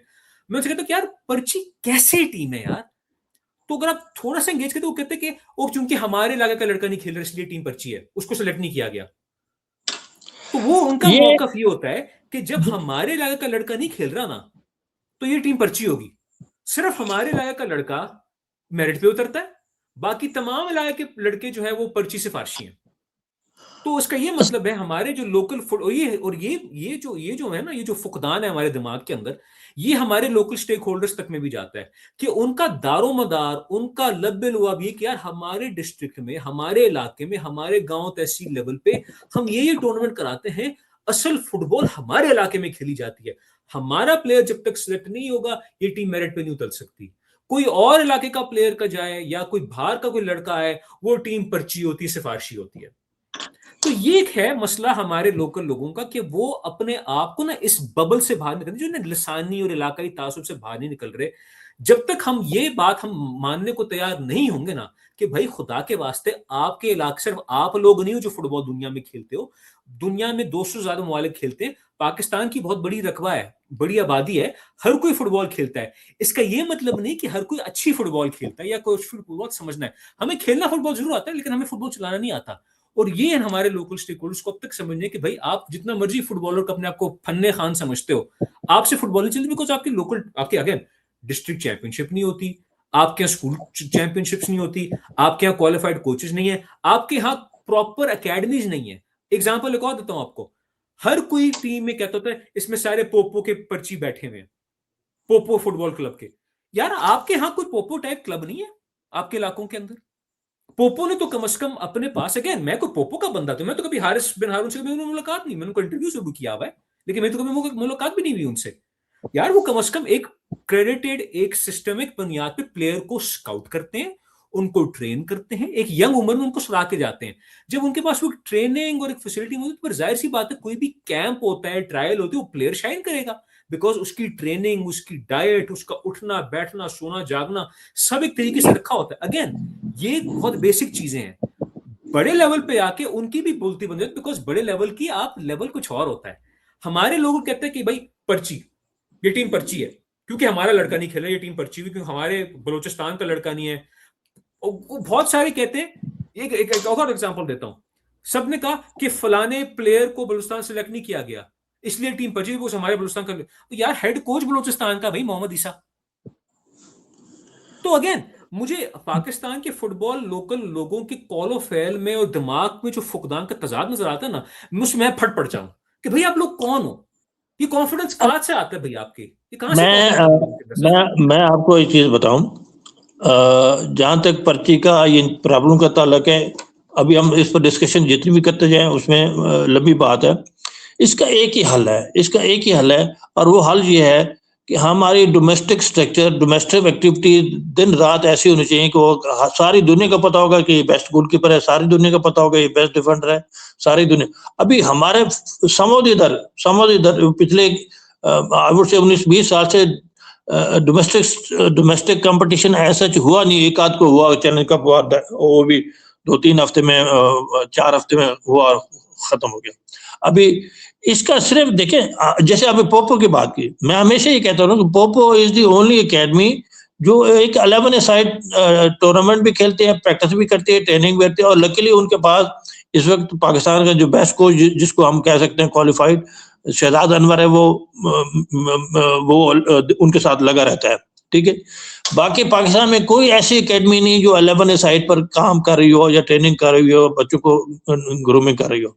बस ये टूर्नामेंट चल रहे होते हैं, वो जैसे आपने कहा मेमोरियल टूर्नामेंट डिस्ट्रिक्ट लेवल पर हो गया, प्रोविंशियल लेवल पर हो गया, और वो चल रहे होते हैं, उसी में से खेल कूद के बंदे ऊपर आ जाते हैं। अभी आप इस चीज से अंदाजा लगाएं, ये मैं जैसे कहते हैं ना कि मैं आपको हकीकत बयान कर रहा हूँ। अभी नेशनल लेवल पर जब कोच अपॉइंट करते हैं ना, एक तो मुसीबत ये है कि हमारे पास अच्छे कोचेज है नहीं, जो गिने चुने 2-4 हैं वो भी सारा एक किस्म की सियासत ही नजर होता है। जब एक let's say C licence level का कोच आके नेशनल टीम के साथ लग जाता है, तो लाजिम बात है वो किसी सिफारिश से या किसी लिंक से आता है ना। जब सी लाइसेंस लग जाएगा तो जो ए लाइसेंस हो गए वो भी कोशिश करेगा ये मैं भी कुछ सिफारिश ढूंढूं ताकि मैं भी लग सकूं। ये कल्चर हमारे पाकिस्तान से, ये करप्शन वाला कल्चर जो गुजरा हुआ है, ये फुटबॉल में नहीं है, हर जगह पर है। अभी जैसे ये मैं आपको ये हकीकत बयान कर रहा हूँ कि जब नेशनल लेवल के कोचेस की अपॉइंटमेंट होती है ना, तो उनकी अप्रूवल लेनी पड़ती है एक्सको मेंबर से। जब एक्सको मेंबर से उनकी अप्रूवल लेनी पड़ती तो वो कि जी पंजाब का लग गया तो बलूचिस्तान का कोच नहीं लगा, या बलूचिस्तान का लग गया तो सिंध का नहीं लगा, सिंध का लग गया तो केपी का नहीं लगा। ये उधर ये बंदर बांट होती है, मैं आपको यकीन से जब कोचेस की बंदर बांट होती है, तो नेचुरली वो फिर, मैं आपको एक बड़ी मजेदार बात, मुझे एक नाम नहीं लूंगा, एक बड़े मोतबर बंदे ने मुझे कहा, और वो बलूचिस्तान का ही था। उसने कहा सर ये मुझे ये बताएं कि बलूचिस्तान का सारा फुटबॉल चमन में होता है, आप हर दफा हर नेशनल टीम के साथ चमन के कोच लगा देते हैं, वो चमन का कोच आके चमन के प्लेयर, ये बलूचिस्तान का अपना बंदा कह रहा है। तो मतलब ये हमारे सिस्टम की प्रॉब्लम बात हुई जो आपने खुद की है कि सिस्टम है नहीं अभी तक, और वो सिस्टम मैं मोटी बात करता हूँ, कि जो 20 वालों का गन जो है ना वो मोहसिन गिलानी 20 महीनों में तो पूरा नहीं साफ कर सकता ना। ये भी पीएफए की बहुत बड़ी अचीवमेंट है कि इतनी लेवल की टीम एशिया में जाके खेल कूद के आ रही हैं। तो थोड़ा बहुत अभी मतलब आज के बाद में मैच की बात करता हूँ, हमें तो उसकी प्रॉपर ट्रेनिंग प्रिपरेशन नहीं है। फिर वो बैड लक कोई 2 लड़कों का इशू बन गया वीजा का उधर बिकॉज ऑफ कजाकिस्तान इशू, वो अच्छे लड़के जा नहीं सके। बट इवन टीम ने खेलना शुरू किया तो बैड लक कोई मैं कहूंगा कि 4 गोल फर्स्ट हाफ में हो गए।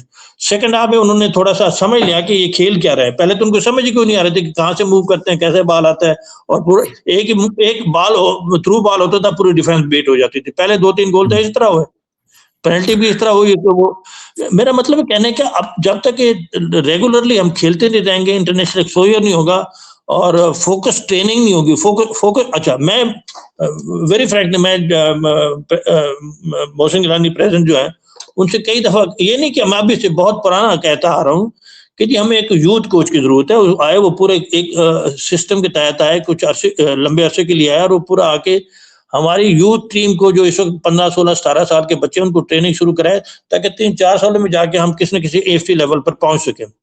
लेकिन इस तरह वो पार्टिसिपेशन ठीक है, पार्टिसिपेशन से फायदा जरूर होता है। जैसे अभी हमारी अंडर 16 टीम की और उसमें कजाकिस्तान में उन्होंने अच्छी टीमों के खिलाफ मैच भी खेलेंगे, इससे बड़ा एक लड़के में कॉन्फिडेंस होता है।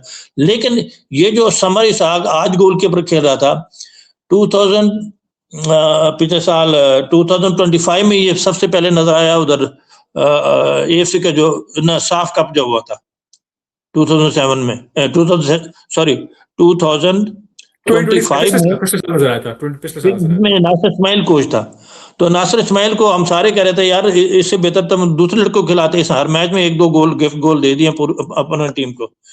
मतलब वो क्रिटिसाइज भी होता है। फिर अगेन इन नेशनल टीम, फिर वो किर्गिस्तान टीम गई, उसके साथ उस कोच थे अख्तर मोहिउद्दीन, फिर वो टीम में खेला। मतलब उसको अच्छा उसका को हम रिप्लेसमेंट ढूंढे तो बनाए तो वो खुद ब खुद निकल जाएगा। अभी उसको क्रिटिसाइज भी हर मैच में, हर टूर्नामेंट में करते हैं, खिलाते फिर भी हम उसी को हैं। ये हमारा सिस्टम की फेलियर है। सिर्फ वही बात है ना कि चूंकि वो कम से कम वो लड़का कम से कम इंटरनेशनल फुटबॉल का थोड़ा बहुत आदी तो है, लेकिन वही बात है ना, बिकॉज अगेन उसके अंदर एक है कमी पेशी, और अगेन ये सिस्टमिक इशू, बिकॉज आपके पास कोई गोलकीपर है ही नहीं प्रॉपर तरीके से, है नहीं कोई ना, कोई हो तो अगेन मैंने शहजाद अनवर को मैंने स्पेसिफिकली कहा, मैंने कहा यार आप अच्छे गोलकीपर, आप अच्छी ऑर्गेनाइज ट्रेनिंग कराते हो तो आप अच्छे लड़के ढूंढ के अच्छे हाइट वेट वाले उसको गोलकीपर ट्रेन करो। तो उसने कहा जी हम तो कोशिश तो कर रहे हैं, लेकिन बस ये हम उस्मान ही हम बना सके। मैं कि उस्मान मेरे लिहाज से एवरी गोलकीपर है, और वो उस्मान की परफॉर्मेंस जो है ना नेशनल लेवल पर भी बड़ी अच्छी नहीं रही, और बाकी भी बाहर भी जाके उसने कोई अच्छा परफॉर्म नहीं किया। वो एक अलग बात है ना, वो एक अलग वैसे उसकी चले। मेरा मतलब ये है कि पोपो की इतनी ऑर्गेनाइज बेस्ट टीम ट्रेनिंग होने के बाद पोपो भी एक अच्छा गोलकीपर आज तक नेशनल टीम को नहीं दे सका है, चाहे वो अंडर 16 अंडर 17। क्योंकि हमारे पास लोकल लेवल पे कोई प्रॉपर गोलकीपिंग कोचेज नहीं है, क्योंकि अगेन गोलकीपर डेवलप होता है जब वो 12-13 साल का बच्चा गोलकीपिंग में फोकस करता है। हमारे वो क्या थे कि ये कोई फॉरवर्ड होगा, कोई डिफेंडर, यार तू गोलकीपर जरा बन जा, वो 15-16 साल का होगा। तो जब वो नए वो बस डाइविंग करना सीख रहा होता है, बस वो डाइव ही मारता है कि भाई यहाँ उछलो वहां उछलो, ये कूदो वो करो, किसी को मुझे याद है नहीं आती। मुझे याद है जब हम अपने लेवल पर उस वक्त खेला करते थे स्कूल कॉलेज टाइम में स्पेशली, तो हम जब 2 टीमें बनाते थे तो जो लड़का जिसको टीम में खेलना हम एडजस्ट नहीं कर सकते तो उसको कहते तुम गोलकीपर खड़ा हो जा। तो इस तरीके से गोलकीपर ये अगेन ये वही बात है कि आप इस तरीके से आप फुटबॉल नहीं चला सकते स्कूल के अंदर। और अगेन अगला पॉइंट आपको देखिए, मेरा एक पैशन शौक जो भी आप कह लें, मैं आर्मी, ये जाफर खान जब से आर्मी टीम में गया, इनके जो कोच हैं शौकत भी उनके साथ आर्मी टीम के साथ, मैं उससे ये बात करता हूँ, मैंने कहा मैं जाफर खान को साथ कभी भी बात नहीं करूंगा जब तक कि वो नेशनल कैंप के लिए 2 गोलकीपर तैयार करके नहीं भेजेगा, क्योंकि बाकी से तो मैं उम्मीद नहीं कर सकता हूँ, लेकिन जाफर खान से मैं इसलिए उम्मीद कर सकता हूँ, उसने पूरी इतना इंटरनेशनल लेवल खेला है। Then at the same time वो एक ऑर्गेनाइज अदारे में है जहाँ पर फैसिलिटीज है, जहाँ पर आपको मतलब वो टैलेंट मिलता है।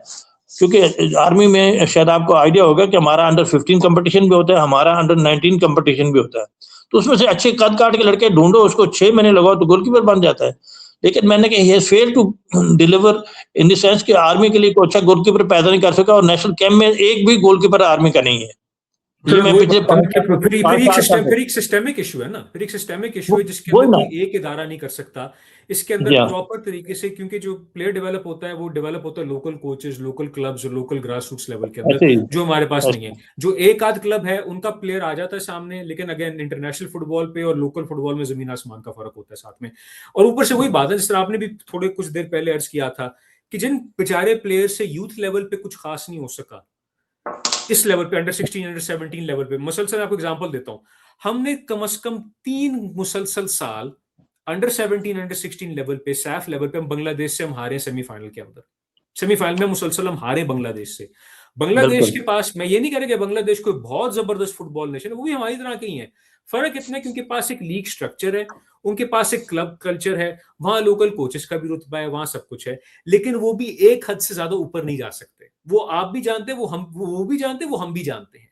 तो खैर, इसी बेसिस पे वो साथ में आते हैं ना बाद में। अब जिस तरह जो भी अंडर 20 चैंपियनशिप हुई थी ये पिछले महीने मार्च के अंदर, जैसे पाकिस्तान को बांग्लादेश और इंडिया से शिकस्त का सामना करना पड़ा, उसमें बहुत सारे प्लेयर, अगर हम यूथ फुटबॉल की बात करते हैं तो मैं एक चीज में बात जरूर कहूंगा, मसला सबसे बड़ा ये है कि जब अगर आप पाकिस्तान और आज काजाकिस्तान की मैच की जो आप टीम पिक्चर देखेंगे ना दोनों टीम्स की, काजाकिस्तान की टीम वाकई अंडर 16 की लगती है शक्लो सूरत के, यंग बच्चे हैं वो। पाकिस्तान की टीम उठा के देखें, लगता है कि ये 18-19 साल का कोई लड़का है जिसने शेव की हुई है, कि वो लगता है कि वो एज फ्रो, क्योंकि हमारे बदकिस्मती सर, ये हमारे माशरती मसला है कि हमारे यहाँ वालदैन, पढ़े लिखे घरानों के वालदैन अपनी बच्चों की उम्र 3-3 साल छोटी लिखवाते हैं बेफॉर्म पे, CNIC पे बेटो बर्थ कराते हैं। रूरल इलाकों में केपी बलूचिस्तान से भी तो उससे भी बुरा हाल है, वहां तो 5-5 6 साल अपनी उम्र कराते हैं। कुछ प्लेयर ऐसे भी कि कहते हैं शेव निकली हुई, उन्होंने कहते हैं तू शेव करके जा वरना तुझे नहीं सिलेक्ट होने देंगे, तो तू जाएगा। लेकिन फिर भी ओवर एज प्लेयर खिलाने के बावजूद, मैं नहीं कह रहा सब ओवर एज है, लेकिन कुछ साफ वाज़ेह तौर पर यार ये क्या, ये 16 साल कब से हो गए, तो 18-19 साल का लगता है मुझे। वो खेलने के बावजूद भी काजाकिस्तान का वाकई 15-16 साल का बच्चा, ठीक है वो कद काट में लंबा होगा, लेकिन वाकई 15-16 साल का बच्चा लगता है, वो उनको हरा के चला गया। इसका क्या मतलब है? हमारे पास टैलेंट नहीं है, हमारे पास सिस्टम नहीं है। जब तक सिस्टम नहीं बनेगा टैलेंट मंजर आम पे सामने का रॉ टैलेंट से ना, बल्कि मैं आपको पंजाबी मिसाल देता हूं, वो है ना वो जो सोनी माहीवाल की जो दास्तान है साथ में, उसके अंदर जो गाना की जो 5 अन्ना पे एक लाइन चलती है, कच्चे आंदा होंदा कच्चा अंजाम नहीं। कच्चे घड़ों से आप चनाब दरिया पार नहीं कर सकते। हमारा लैक ऑफ स्ट्रक्चर है, क्या मतलब है? हमारे पास कोई भट्टा नहीं है, कोई भट्टी नहीं जिसके हम अपने उस घड़े को हम पका सकें, उस गर्मी की तपिश के साथ उसको हम सेट कर सकें। हम कच्चे कीचड़ से हम वो बना के, क्ले से बना के हम घड़े बना रहे हैं, और कहते पुत्र तू जरा जाके चनाब पार करके जा। वो कच्चा घड़ा है, वो घुल जाता है, वो बन जाता है, कच्चा आंदा होंदा कच्चा अंजाम नहीं। हमारे पास जब तक सिस्टम नहीं है, जितने मर्जी हम अच्छे घड़े बना देंगे ना उस कच्ची मिट्टी के, जब तक उसी तरह एक प्रॉपर सिस्टम में पकेंगे नहीं, इंटरनेशनल फुटबॉल किसी के बस की बात नहीं होगी। और ये मसला सिर्फ आज का नहीं है, ये मसला 70 साल चलता आ रहा है। हमने अपने मुताबिक 70 साल से फुटबॉल चला के देख लिए और हमसे दुनिया आगे निकल गई है। बल्कि मुझे आपकी बात एक याद आ गई। ये 2023 की बात है जब पाकिस्तान का फ्रेंडली हुआ था मालदीव के साथ। वो अलग बात थी कि जो लोगों ने, जब पाकिस्तान वो 1-0 से गेम मैच हारता है, जिसमें बहुत सारे प्लेयर्स को शायद में पता नहीं सिलेक्ट क्यों नहीं किया, हालांकि सीनियर टीम को चलाना चाहिए था, खैर वो अलग बात है। लेकिन कुछ लोगों ने लोकल मीडिया पे ये सुर्खी चला दी कि पाकिस्तान मालदीव की जूनियर टीम से हार, हालांकि सारी सीनियर टीम थी वो, जिनके पास 25-25 30-30 इंटरनेशनल कैप्स थी। कहते पाकिस्तान की सीनियर टीम मालदीव की, और वो जूनियर टीम कहां से आ गई भाई, वो सीनियर टीम थी। फिर आपने आई थिंक सोशल मीडिया पे कहीं कमेंट किया था कि मुझे याद पड़ता कि 80s के अंदर हम कोच भेजा करते थे मालदीव के पास, पाकिस्तान कोचेस भेजा करते थे। मैं आपको बताऊं, हमारा नेशनल कैंप लगा हुआ था 1986 में, मेरे ख्याल में, सॉरी एक मिनट, जस्ट अ मिनट, 1987 में हमारा नेशनल कैंप लगा हुआ था यहाँ पर इस्लामाबाद में। We had to participate in the pre Olympic qualifying round था नेपाल में। तो उस वक्त गवर्नमेंट ऑफ मालदीव ने कांटेक्ट किया पाकिस्तान, गवर्नमेंट ऑफ पाकिस्तान को, और फिर वो थ्रू पाकिस्तान स्पोर्ट्स बोर्ड उनके 2 बंदे आ गए कि जी ये इनको हमने पाकिस्तान ने ट्रेनिंग करनी है इनके लिए एज कोचेस।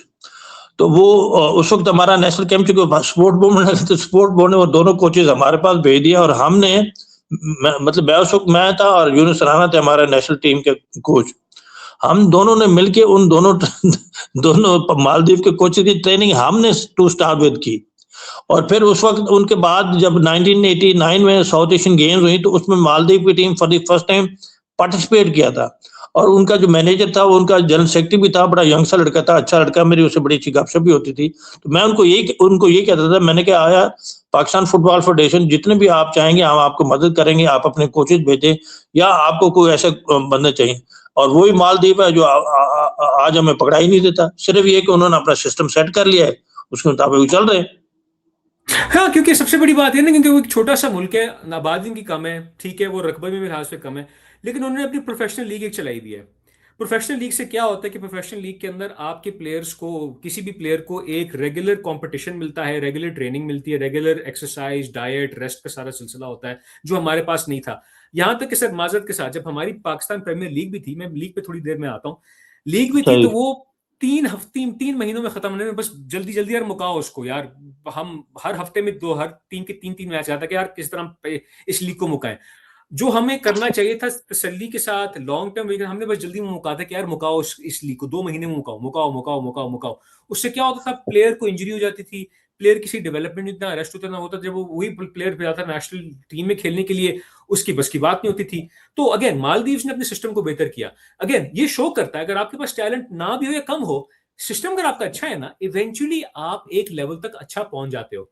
हमारे पास जितना मर्जी टैलेंट हो, मैं कहते हैं हमारे पास कहते हैं कि यार आप गांव में जाओ, आपको मेसी रोनाल्डो टाइप प्लेयर मिल जाएंगे। वो भाई अगर कोई मिल भी गया ना रोनाल्डो टाइप, उसका 1 साल में उसका मुक्कू ठप हो जाना है, बिकॉज हमारे पास सिस्टम नहीं है। सिस्टम जब तक नहीं लोग बनाएंगे ना, डिस्ट्रिक्ट लेवल पे चैंपियनशिप्स हो, इंटर डिस्ट्रिक्ट चैंपियनशिप्स हो क्लब्स में, प्रोविंशियल सतह पे चैंपियनशिप्स हो, जोनल रीजनल सतह पे चैंपियनशिप्स हो, प्रीमियर लीग हो, बी डिवीजन हो, सी डिवीजन हो वगैरह, जब तक ये सामने और हो गया, सबसे बड़ी बात यूथ कॉम्पिटिशंस ना हो, कि आपके पास एक नेशनल अंडर 16 चैंपियनशिप होनी चाहिए हर साल, नेशनल अंडर 18 चैंपियनशिप होनी चाहिए हर साल, कि वो कम से कम 2-3 महीने चले, या कम से कम महीना तो कम से कम चले, इसमें डिफरेंट टीम्स आके डिफरेंट एकेडमी जाके खेल सके। हमने वही धक्का स्टार्ट के तरीके से ना, कि बस यार 2 हफ्ते के अंदर एक चीज मुका दो, उससे तो नहीं टैलेंट डेवलप होता ना सर, साथ साथ में मसला ये है। लेकिन मैं आपके बात टोकता इसलिए हूँ, देखिए क्रिटिकली आप देखें ना, क्रिटिकली तो डेवलपमेंट ऑफ फुटबॉल पर पाकिस्तान फुटबॉल फेडरेशन ने में काम ही नहीं हुआ। डेवलप मैं कैसे बात करता हूँ, मैंने ये इंट्रोड्यूस डोमेस्टिक स्ट्रक्चर वगैरह बाकी चीजें, वुमेन फुटबॉल, ये सारा उस वक्त 2004-2005 में मैंने फर्स्ट टाइम इंट्रोड्यूस किया, इनिशिएट किया, अल्लाह ने क्या ठीक चल पड़ा।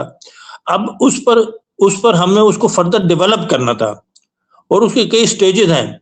वो अनफॉर्चुनेटली एक तो मैंने 2006 में छोड़ दिया, और उसके बाद वो उस सिस्टम को प्रॉपर तरीके से चला ही नहीं सके। मसलन मैं एक बात करता हूँ कि हमें एएफसी से एक लमसम डॉलर मिलते थे फॉर द यूथ डेवलपमेंट।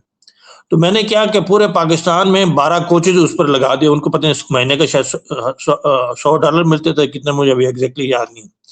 और वो टू द एक्सटेंट कि चूंकि मुझे जाती तौर पर पता था कि मीरन शाह फाटा में बहुत अच्छा फुटबॉल होते, तो हमने मीरन शाह से कोच सिलेक्ट किया, उसको ट्रेन किया, शकील रहमान उसका नाम था, ताकि उस फाटा में भी वो यूथ डेवलपमेंट पर काम करे, और बाकायदा उस पर काम किया।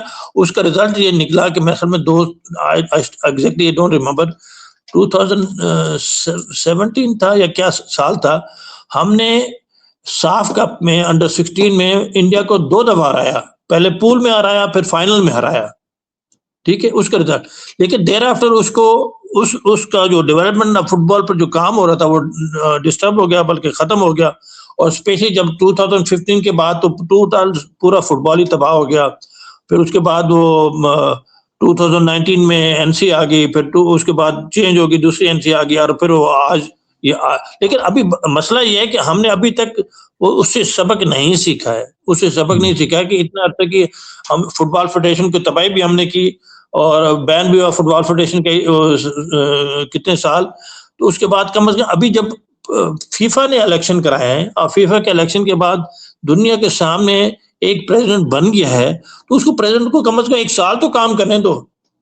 आप यू विल बी सरप्राइज्ड लोग। सर ऐसे मामले में 1 साल नहीं, कम से कम पूरे 4 से 8 साल लगने होते हैं पुरानी गलतियों को वो ठीक करने के नहीं, लिए। वो तो लेकिन आप फिर मैं ये भी वो मसला तो है कि एक 1 ईयर एग्रीमेंट की भी लोग बात कर रहे हैं कि शायद हाफिज मैं, साहब ने आके फिर अब चार्ज संभालना है। अब ये क्या है भाई भाई, जिस जो बंदा चला रहा है, आप आराम से फुटबॉल में कुछ ना कुछ सीखे तो सही। आप कम से कम वाइस प्रेसिडेंट अगर हैं हाफिज साहब से, या जिससे जो भी बनना चाहता है अहदेदार पीएफएफ का, सिर्फ मैं हाफिज जकाउल्ला साहब की बात नहीं कर रहा यार, पहले पंजाब जी को तो आप ठीक करो। पंजाब के अंदर तो आप प्रॉपर टूर्नामेंट कराओ। वो आपने करना नहीं है। एब्सोल्युटली वो वो नहीं करना करना। नहीं है लोगों बस ने। वही बात ये है कि देयर इज नो लिमिट, मतलब वो आप जो भी कहें जैसे भी कहें, हर बंदा चाहता है कि जी बस मैं रातों रात वो करोड़पति और अरबपति बन जाऊं, रातों रात प्रेसिडेंट पीएफए भी बन जाऊं, और हर जाए ना जाए तरीके। देखें बात सीधी है, मैं तो अभी देयर इज नो डाउट, मैं इसमें क्लेम करता हूं कि मैंने जितना फुटबॉल डेवलपमेंट में काम किया है, चाहे मेन का वुमेन का, वो मैंने 2004-2005 में किया। और वो इसलिए ज्यादा मैं कर सका कि Mohsin Gilani he was development अफसर विद फीफा, और मेरी इनकी दिन रात कोऑर्डिनेशन होती थी, और उसके मुताबिक हम प्लान करते थे, उसको एग्जीक्यूट करते थे, और वो फिर चलते थे, सारा सिस्टम चल पड़ा। लेकिन उसके बाद डेवलपमेंट का काम रुक गया। सिर्फ मसला ये है कि ख्वाहिश तो मैं भी कर सकता, मुझे वो प्रेसिडेंट बना दो पीएफएफ का। मैं तो हर बंदे से कहता हूं, मैंने कहा यार आप बेहतर प्रेसिडेंट लाओ पीएफएफ का, मोहसिन गिलानी से बेहतर बंदा को है तो लाओ, मैं आपके साथ चलूंगा और लोगों से वोट मांगूंगा, उसको हम प्रेसिडेंट बनाए। बंदा तो आपके पास है नहीं है, अपने सूबे की तो कोई बात नहीं करता है, सुबह छोड़ो क्लबों की बात नहीं करता है। इस वक्त लोग सोशल मीडिया में इतने क्रिटिकल हैं कि वो मैं आपको बयान नहीं कर सकता, फॉर द बेसिक रीजन वो भी कि जो लड़ाई झगड़े चलते रहे, ये खैचरतानी चलते रहे, उसका रिजल्ट क्या है? हमारी टीम सफर करती है, पाकिस्तान सफर करता है, पाकिस्तान का फुटबॉल सफर करता है। ये कोई बंदा रियलाइज, और मैं यकीन से कह सकता हूँ, बल्कि ये आपके सामने है, विद इन नो टाइम इतनी एक्टिविटी हुई है इंटरनेशनल लेवल को मैंने जिंदगी में नहीं देखा, कभी जिंदगी में कभी नहीं देखा। लेकिन अभी बिल्कुल जो बिल्कुल चीज सर, लय करती जस्ट है, just to add to your point जो है जो चीज लय करती है, मैं 1 मिनट और लूंगा, जो चीज लय करती है वो सबसे बड़ी बात। मैं 2004 में भी जब मैंने शुरू किया ना पीएफए के साथ टेक्निकल डायरेक्टर, हमने इमीडिएटली सबसे पहले एक रेफरीज के लिए स्पेशल फीफा से इंस्ट्रक्टर आया, उसने कोर्स कराया, और एक कोचेज के लिए हमने कोर्स कराया।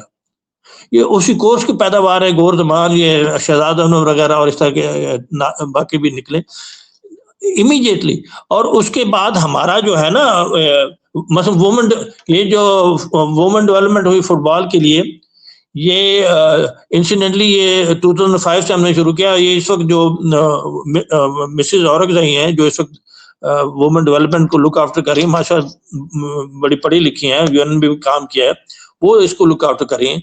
ये उस वक्त खेला करती थी एज अ किड, ठीक है। तो मेरा मतलब कि कुछ तो कुछ डेवलपमेंट कोई सिस्टम हुआ तो उसमें से लोग निकले हैं। अब उस सिस्टम को हमने सारा ये कहना है दोबारा डिवाइज करना है, दोबारा प्लान करना है, दोबारा लेके चलना है, लेकिन होगा उस वक्त ही जब तक ये वो खींचातानी कि जी साल हो गया तो 2 साल हो गए तो अभी ये प्रेजेंट है तब वो प्रेजेंट आ जाएगा, ये जब तक खत्म नहीं होगी, मैं आई डोंट फोर्स कि हमारा फुटबॉल कभी ठीक हो सकता है। क्योंकि मोहसिन गुलानी को मैंने देखा है कि he is all the time worried कि यार ये फजूल लोग, मतलब कई लोग ऐसे हैं कि उनको मैं कैसे वो कहते हैं ना सेटिस्फाई कर सकूं, उनको कैसे मैं लेके साथ चलूं। हमने सारे मैं मेरी कोशिश होती है कि मैं सब बंदों को लेके चलूं, साथ लेके चलूं, ताकि हम एक अच्छी ऑर्गेनाइजेशन के मुताबिक काम करें, सिस्टम के मुताबिक काम करें और डेवलपमेंट में काम करें। लेकिन उधर तो डेवलपमेंट या सिस्टम को छोड़े, वो तो बस यही होता है कि किस तरह दूसरे को खींचूं और मैं उसकी कुर्सी पकड़ूं। सर। फिर वही बात है ना कि ये हमारी एक वजह है ना कि हमारी फुटबॉल अभी तक आगे नहीं गई, बिकॉज हमारे यहाँ लोग एक से बढ़कर एक अपने आप को यहाँ का फुटबॉल का खैर ख्वाह वेल विशर कहते हैं। लेकिन अगर आप उनकी हरकतें, उनकी बातें देखें, वो सबसे बड़े दुश्मन है पाकिस्तान फुटबॉल, क्योंकि वो समझते हैं अगर मैं नहीं कर सकता ना, हालांकि उनको करना कुछ नहीं आता, किसी को कुछ करना नहीं आएगा, उनको कुछ पता भी नहीं कि फुटबॉल चलती कैसी है। कहते हैं यार बस किसी तरह मैं आ जाऊं ना कुछ खुद में I figure it out. No, that's not how football works. इसी वजह से ना कि जो एक इलेक्टेड लीडरशिप आई है उसको आराम से आप काम करने देकर उस पर जाते हैं। लेकिन एक क्वेश्चन है सर, मैं आपसे बात करना चाहता हूं, और ये आई थिंक आप ही के दौर में एक सिलसिला स्टार्ट हुआ था, ओवरसीज पाकिस्तानी फुटबॉलर्स का पाकिस्तान नेशनल टीम में इंटीग्रेशन करना। 2005 के अंदर जब आप उस वक्त टेक्निकल डायरेक्टर थे, तो जैश रहमान को फुलम से पाकिस्तान की टीम में उनको कॉल अप दिया गया, वो अपने बलबूते पे खुद आए इंग्लैंड से और नेशनल टीम का हिस्सा बने। ठीक है। जो सैफ चैंपियनशिप हुई थी, सैफ कप हुआ था कराची के अंदर पीपल स्टेडियम में, 35 हजार बंदा आया था उनको देखने के लिए, बड़ा ववेला मचा था, बड़ा लोगों ने खलबली मचाई थी उसके अंदर, वो आया था, सब कुछ था। फिर एक सिलसिला चलता है कि आपने gradually with the pass of time different players को, अदनान अहमद, आतिफ बशीर, इल्ताफ अहमद जो गोलकीपर था, शब्बीर खान, अमजद इकबाल, डिफरेंट प्लेयर्स आते हैं, हसन बशीर आते हैं डेनमार्क से, यूसुफ भट्ट आता है, मोहम्मद अली नजरी आता है, और एक सिलसिला कायम चल रहा था, बिकॉज एक बहुत सारी जो आपके पास एक पाकिस्तानी हेरिटेज जो फुटबॉलर्स थे इंटरनेट जो यूरोप की डिफरेंट लीग्स में खेलते हैं, उनको एक मौका नहीं, कह रहा आप पाकिस्तान के लिए खेलो if you qualify for it. लेकिन मैंने एक चीज हमेशा नोटिस की है कि बहुत सारे लोग, याद कुछ लोग होते हैं जो कहते हैं कि यार बिल्कुल इनका कोई हक नहीं बनता है, हमारे लोकल लड़के का हक मारा गया, वही पर्ची है, ये हमारे इलाके का लड़का सिर्फ मेरिट पे उतरता है, बाकी सारे पर्ची हैं, वो ये उसका एक नया लेवल आता है।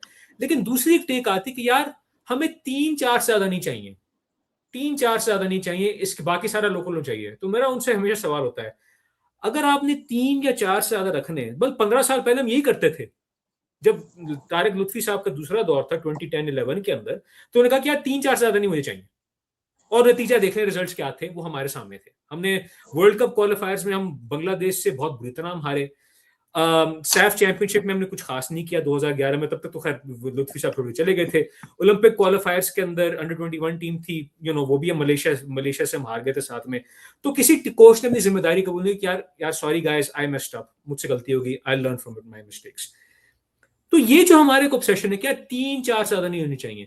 मेरा सवाल होता है, फुटबॉल में 11 प्लेयर खेलते हैं एक टीम एक वक्त में, और स्क्वाड होता है 23 प्लेयर्स का, वो क्या गारंटी है कि आपके पास उन 4 के अलावा बाकी 18 या 19 प्लेयर या 7 प्लेयर ऑन द पिच में वो उस लेवल के भी हैं या नहीं है। क्योंकि अगर उनके अंदर वही आता है ना कि काबिलियत में, कैपेबिलिटीज में एक तजाद है, एक डिफरेंस है, बहुत बड़ा डिफरेंस आता है ट्रेनिंग के अंदर, स्किल सेट के अंदर, अवेयरनेस के अंदर, टैक्टिक्स के अंदर। तो ये क्या तरीका कार है कि आपके भी काफी थे कि यार हम we don't need more than 3 to 4 players. ओ भाई, how does that work, how does that work? इसमें एक चीज बड़ी मतलब क्लैरिटी वाली बात है। देखें, ये जरूरी नहीं कि डायस्पोरा प्लेयर आ जाएं, या जरूरी नहीं कि सारे लोकल मेड प्लेयर आ जाए। प्लेयर जो भी हो मेरिट पर होना चाहिए, इसमें तो कोई शक नहीं है मुझे। मैं डेफिनेटली इस चीज को सपोर्ट, क्या वो 11 के 11 12 से आ जाए, बाहर से आ जाए या 11, सिर्फ मसला ये है कि हमारे लोकल फुटबॉल को चूंकि डेवलप नहीं किया गया, तो इसलिए ज्यादा वो प्लेयर, और खासतौर पर खास यूरोपियन कंट्री से आए, चाहे वो 3rd डिवीजन खेलते हैं, 4th डिवीजन खेलते हैं, वो they are definitely better off. एक तो वो सारा साल फॉर्म में रहते हैं, मैचेस खेलते हैं, कम्पिटिटिव उनके मैचेस मिलते हैं, वो definitely they are better than us, they are better than the local players. और स्पेशली जब लोकल प्लेयर्स को पूरे साल में एक आध कंपटीशन के अलावा कोई पूछता नहीं है, तो जाहिर है फिर उनका लेवल, उनके एक्सपोजर इतना होता नहीं कि वो बाहर के प्लेयर को compete कर सके। तो इसमें जो है ना, लोकल प्लेयर्स का सबसे बड़ा प्रॉब्लम ही यही है कि उसको पूरे साल में कंपटीशन ही नहीं मिलता। जब एक कंपटीशन मिलना शुरू हो जाएगा, लोकल प्लेयर मेरिट में काफी सारे डायस्पोरा प्लेयर को वो बीट कर लेगा। इसमें मुझे अभी देखे ना, अभी रिसेंटली आपके सामने है, म्यांमार के खिलाफ सारे लोकल प्लेयर खेले, और उसमें काफी सारे प्रॉब्लम भी थे, इंजरीज का, बाकी चीजों का, क्योंकि ऑल ऑफ ए सडन सारे लोकल प्लेयर को शामिल किया गया। बट इवन देन हम एक आध गोल से आ रहे हैं, वो भी इतना मसला नहीं था। थोड़ा सा और हम को लंबा ट्रेनिंग कैंप कर लेते तो हमारे प्लेयर बेहतर शायद इससे खेल जाते। तो इतना मसला है नहीं है लोकल प्लेयर में या डायस्पोरा प्लेयर में। ये कोई वैकेंसी नहीं है कि 3-4 हो तो ज्यादा ना हो। मैं भी टू बी वेरी फ्रैंक, हमारा फुटबॉल उस वक्त डेवलप नहीं हो सकेगा जब तक हमारे अपने लोकल प्लेयर को हम डेवलप नहीं करेंगे। ये एक कॉम्पिटिटिव। अच्छा, फिर बाहर के प्लेयर का सबसे बड़ा मसला होता है, कोई नॉर्वे से आया, कोई इंग्लैंड से आया, कोई डेनमार्क से आया, कोई कहाँ से आया, और फिर उनको एज अ टीम यहाँ पर खेलने का मौका नहीं होता है, क्योंकि इट्स अ टीम गेम। या तो वो इतना बहुत आउटस्टैंडिंग हो कि वो विद इन नो टाइम 2-4 दिनों में आके सारा मिलके बैठ के खेले और जीत जाए। तो हारते हम फिर भी हैं, 2-4 5-6 7 गोलों से भी हारे हैं, 2-4 5-6 7 गोल। फिर मैं उसी पे काउंटर करता हूँ ना। मेरा काउंटर पॉइंट क्या है कि हाँ जो जी, प्लेयर्स अपने क्लब्स में खेलते हैं, लीग्स में खेलते हैं यूरोप के अंदर, वो फीफा विंडो के बगैर नहीं आ सकते, क्योंकि क्लब पे कोई जिम्मेदारी नहीं होती कि वो प्लेयर को रिलीज करे। ये पूरी दुनिया का बिल्कुल। दस्तूर है। क्योंकि हमारे पास कोई रेगुलर सीजन होता नहीं है, हमें लॉन्ग कैंप की जरूरत पड़ती है, बिकॉज ये हमारी मजबूरी है। लेकिन इसका ये मजबूरी है। मतलब नहीं कि हम अपनी मजबूरी को दूसरी दुनिया की भी मजबूरी बनाए। नंबर 1। नंबर 2 बात यह कि हमारी जो जिन मैच टीम से मुकाबला हुआ, अगेन जिस वर्ल्ड कप क्वालिफायर ग्रुप में हम थे, सऊदी अरब, ताजिकिस्तान, जॉर्डन, 2 टीम्स जो हैं वो वर्ल्ड कप खेल रही जाएंगे 2026 का। सऊदी अरब खेल चुकी है, 3 मरतबा एशियन कप जीत चुकी है, वर्ल्ड कप खेलने जा रही है। जॉर्डन वर्ल्ड कप क्वालिफाई कर गई जिंदगी में पहली मरतबा और वो एशियन कप के फाइनल में पहुंची थी। ताजिकिस्तान मुसलसल 2 मरतबा एशियन कप जा चुकी है। इन 3 टीमों को आपने नहीं हराना था, हमने नहीं हराना था इनको। इनसे बस हमने सबक सीखना कि भाई क्या किस लेवल की टीमें होती हैं वगैरह। सीरिया आती है एशियन कप क्वालिफायर्स में, हमारा क्योंकि हम पॉट 4 टीम है, Syria like the top Arab world की अच्छी टीम है। वो अलग बात थी कि वो वर्ल्ड कप के नेक्स्ट क्वालिफाई के नेक्स्ट नहीं जा सके because again they messed up against north Korea and Myanmar, वो अलग कहानी है। उनको हमने नहीं हराना था। सीरिया की टीम बहुत स्ट्रॉन्ग थी। सीरिया ने सारे मैच जीते हमारे एशियन कप क्वालिफाई ग्रुप में, उन्होंने एक मैच भी नहीं हारा। शायद उन्होंने एक गोल शायद खाया हो, दैट्स इट, 1 या 2 गोल खाए। दे वन ऑल देयर मैचेस, हमने इनको नहीं हरा था। जो हमारे 2 मैच थे अफगानिस्तान के साथ, मुझे डर ये था बिकॉज अगेन सोलानो नया नया आया था, प्लेयर्स कुछ नए मरतबा आ रहे थे। हमने फिर भी उन 2 मैचेस में अफगानिस्तान से बेहतर खेला। हालांकि अफगानिस्तान के ज्यादातर प्लेयर जो है वो सारे खेलते हैं यूरोप की लीग्स में, वो भी ये सारे यूरोपियन लीग्स में खेलते हैं। हमें उनको हरा देना चाहिए था, ठीक है। ओटिस खान से पेनल्टी मिस हुई, क्या कहते हैं, दूसरे मैच में भी 1-on-1 चांस मिस हुआ, हमने चांस अपने फिनिश नहीं किए। We should have won both those games. Myanmar वाला पहला मैच जो था अवे, उसमें कुछ टैक्टिकल मिस्टेक्स की वजह से उनको एक ऑफ साइड पे गोल मिल गया, हम वो मैच हार गए। अगेन फुटबॉल में होता है। जो आखिरी मैच था म्यांमार वाला, मैं सर यकीन से कह सकता हूं, अगर एतजाज हुसैन होता, अगर अब्दुल्ला इकबाल होता, अगर हारिस ज़ेब होता, अगर यूसुफ बट होता गोलकीपर उस मैच के अंदर, हमने म्यांमार को आराम से हरा देना था। We would have won that game. हमने हरा देना था म्यांमार को उस मैच में। बट ये मेरा टेवा है, ये मेरा टेवा, ये मेरा अपना क्लेम है साथ में। लेकिन मैं ये जरूर कहूंगा, बांग्लादेश का मैं कंपेयर करता हूँ, साउथ एशियन मुल्क है हमारे, हमारे आजकल उनसे अच्छे ताल्लुकात और अच्छे ताल्लुकात ने अच्छी बात है। उनके पास लीग भी है, उनके पास क्लब सिस्टम भी है, उनकी टीम्स यूथ लेवल पे एक हद तक साउथ एशिया में वो इंडिया के टक्कर के हैं सारे। अब वो पागलों की तरह बांग्लादेशी ओरिजिन प्लेयर्स तलाश कर रहे हैं यूएस, यूके, यूरोप, ऑस्ट्रेलिया से। वो पागलों की तलाश कर रहे हैं। बांग्लादेश ने अंडर-20 में जो हमें हराया था, रोनन सलिवन ने 2 गोल ठोके, उस रोनन सलिवन की नानी बांग्लादेशी है। और बांग्लादेशियों को पता है कि भाई हमारी डोमेस्टिक लीग इससे आगे नहीं जा सकती। हम चाहते हैं कि जो जो क्वालिटी का प्लेयर आ सकता है उसको नेशनल टीम में हम डालें हर लेवल पे। हमारे लोग इससे मानने से बिल्कुल इनकार करते कि नहीं, ये हमारे लोकल लड़के का ये हिस्सा लेके जा रहा है, हमें फॉरेन प्लेयर्स की कोई जरूरत नहीं, बिकॉज हमारे चमन, चित्राल और फैसलाबाद और इन सब जगहों में बहुत टैलेंट मौजूद है। अगेन जो मैंने और आपने भी बात की है, सिस्टम नहीं है ना, टैलेंट का कोई फायदा नहीं है, कोई फायदा नहीं। एग्री, तो इसी टोटली। वजह से अगर विमेंस टीम की एग्जांपल आप देख लें, हमारी विमेंस टीम में ज्यादातर कुछ हैं जो लोकल प्लेयर्स, रमीन फरीद हो गई, सुहा हैरानी हो गई, अनमोल हिरा हो गई, सारी they are all domestic players. लेकिन जो हमारी टीम की बैकबोन है ना विमेंस टीम की, वो हमारी ओवरसीज पाकिस्तानी प्लेयर्स हैं। मारिया खान कैप्टन, ठीक है, यूएस के कॉलेज सिस्टम से गुजरी हैं, आजकल वो क्लब्स खेलती हैं ये मिडिल ईस्टर्न साइड के अंदर, और बड़ा उनका एक रुतबा भी है। केला सिद्दीकी यूएस की कॉलेज सिस्टम से गुजरी हैं और कॉलेज सिस्टम के लोग दुनिया में दीवाने हैं, बिकॉज वुमेन्स फुटबॉल के अंदर यूएस का जो कॉलेज सिस्टम है वो सेकंड टू नन है, ठीक है। लैला बनारस को देख लें, लैला बनारस को देख, जिसने मिडफील्ड में जिस तरीके से उसने मिडफील्ड को संभाला हुआ है। इसरा खान को देख लें आप, अक्सा मुश्ताक को देख लें आप, इन तमाम प्लेयर्स को देख लें, उन्होंने हमारी टीम की लाज रखी बिकॉज उनके पास वो क्वालिटी है। और सबसे बड़ी बात, क्योंकि विमेंस फुटबॉल में हमारे लोकल स्टेक होल्डर्स को इतनी परवाह नहीं है ना, वो ये नहीं कह सकते कि यार हमारी लोकल लड़की को तुम क्यों नहीं खिला रहे, क्योंकि वो नेम ही नहीं कर सकते, क्योंकि लोकल इलाकों में कोई विमेंस फुटबॉल होती ही नहीं है।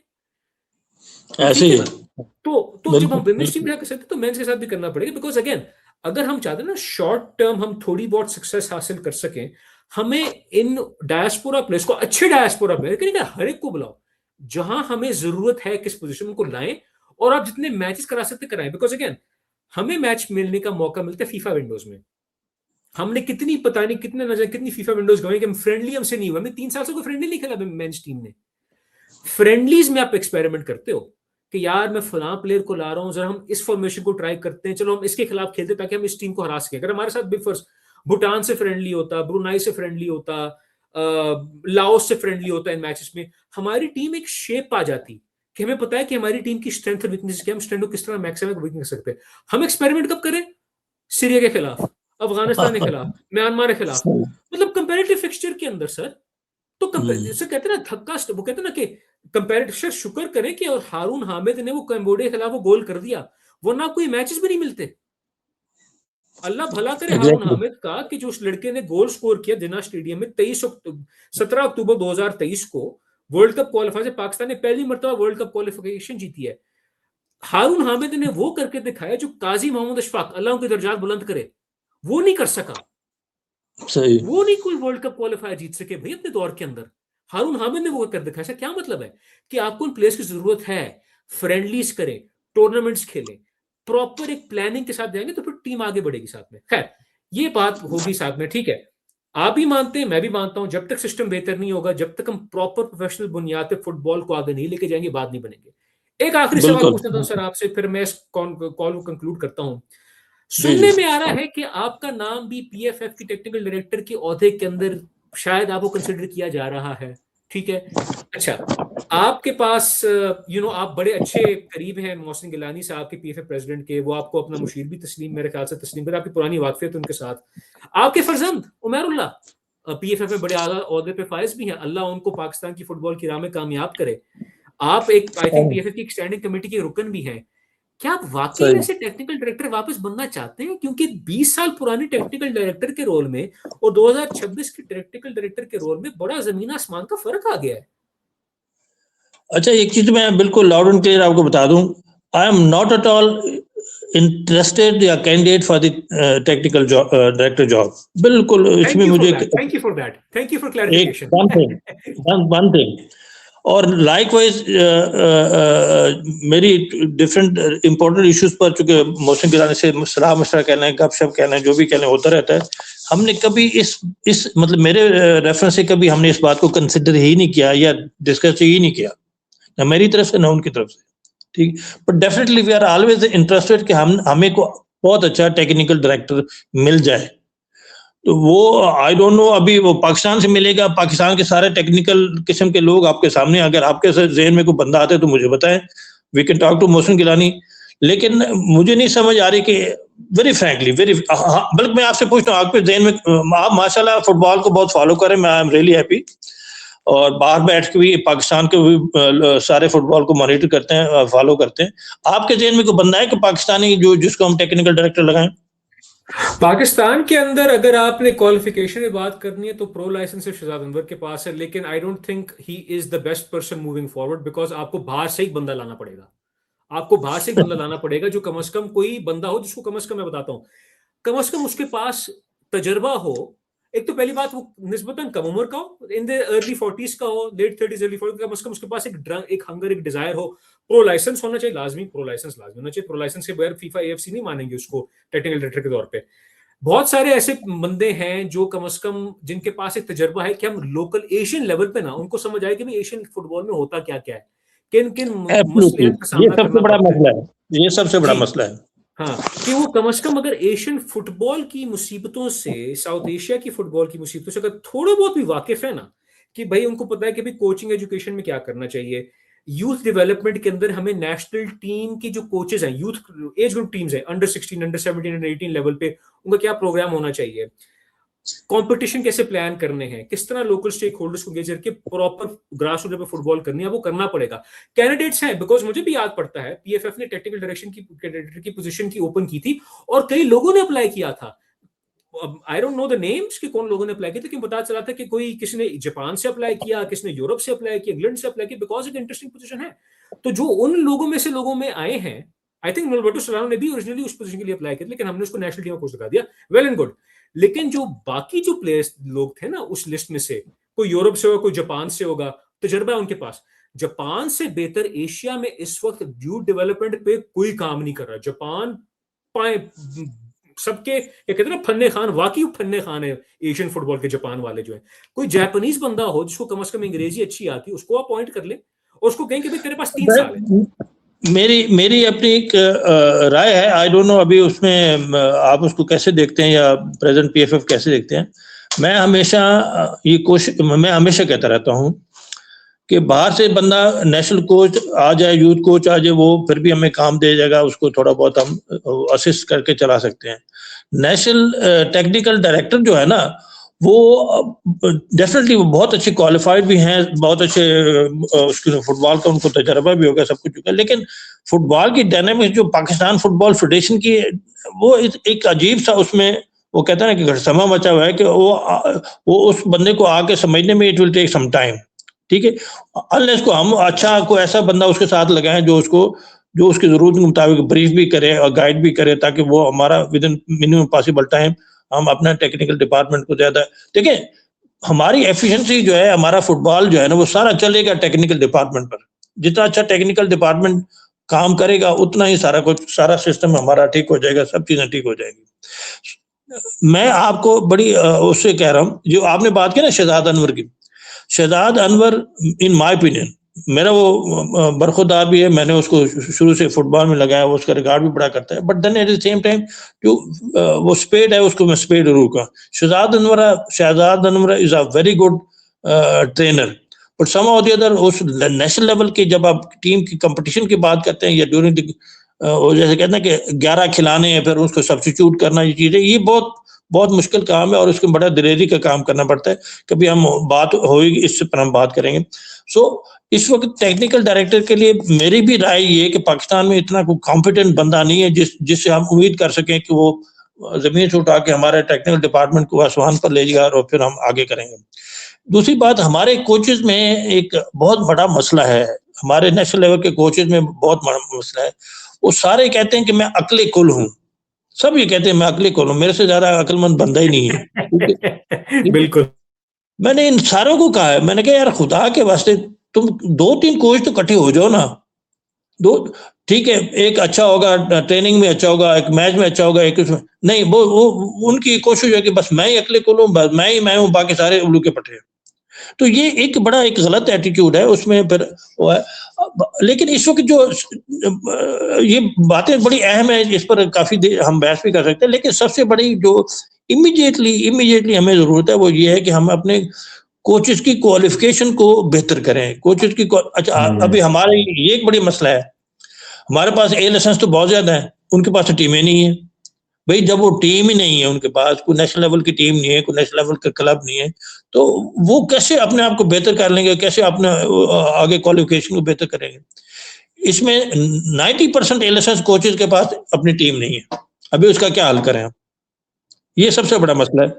अच्छा, फिर और मसला भी है ना। हाँ, चले अपना पॉइंट आप इंक्लूड करें, फिर मैं अपनी राय पेश करता हूं। दूसरी बात ये है कि इसका जो है ना इमीडिएटली हमें जो है ना एक अच्छा उसे एएफसी वगैरह से बात करके हमें एक कम से कम बी लाइसेंस कोचिंग कोर्स जरूर कराना चाहिए, बी लाइसेंस, ताकि स्ट्रेट वे ये तो हम क्वालिफाई करके कागजों में तो क्वालिफाई कर जाएंगे, होगा ये कि हमें काम का एक ही नहीं मिलेगा।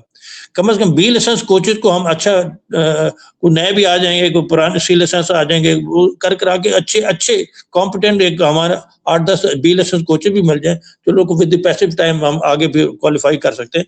इस वक्त आप यकीन करें जितने भी ए लाइसेंस कोचेस हैं, मेरा नहीं ख्याल कि उनमें से ऐसा बंदा होगा जो कोई अच्छी टीम के साथ कोच लगा होगा, शायद वापडा के साथ लगा हो, या इवन जो है अपना केरल का जो कोच है, जो केरल में सेकंड चैंपियनशिप में, उसका कोच भी वो सी लाइसेंस है। और उसके बाद मैं अगले दिन मोटिवेट करा था, मैंने कहा खुदा के बंदे तुम इतनी बड़ी टीम का कोच हो, तुम अपनी पढ़ाई शढ़ाई जरा बेहतर करो, कंप्यूटर सीखो ताकि तुम अपनी बेहतर कर सको क्वालिफिकेशन।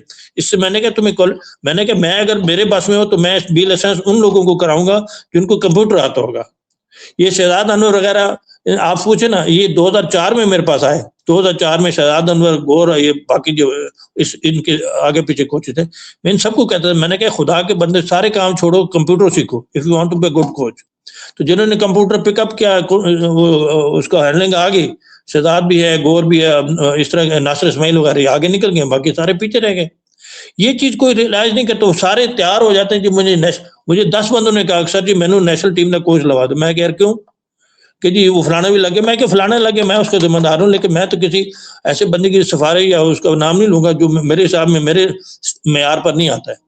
तो ये मुझे मैं आपको बता नहीं सकता, हमारे कल्चर है, सिस्टम में चलता है। बहरहाल इन चीजों के ऊपर जो है ना इमीडिएट अभी थोड़ी बात मैं ये जरूर करूंगा आखिर में वो ये है कि हमें कुछ चीजें हैं जो देखें, मेरा और आपका ये इतनी लंबी डिस्कशन जैसे कहते हैं हम दिमाग लड़ा रहे हैं, उसका एक ही मकसद है कि हम पाकिस्तान के फुटबॉल को कैसे ठीक कर सकते हैं। तो मेरे नज़र में जो सबसे बड़ा ज़रूरी है वो, बाकी ठीक है इसमें पीएफएफ ने बहुत बड़ा काम किया मोहसिन गिलानी के उसमें लीडरशिप में, बहुत ज़्यादा इंटरनेशनल लेवल के कंपटीशन हमने कर लिए, मेल भी वुमेन के भी सारे। लेकिन एट द सेम टाइम हमारा अभी तक जो है ना डोमेस्टिक, उसको हम अभी तक नहीं कर सके, सिस्टम को कह लें जो भी कह लें।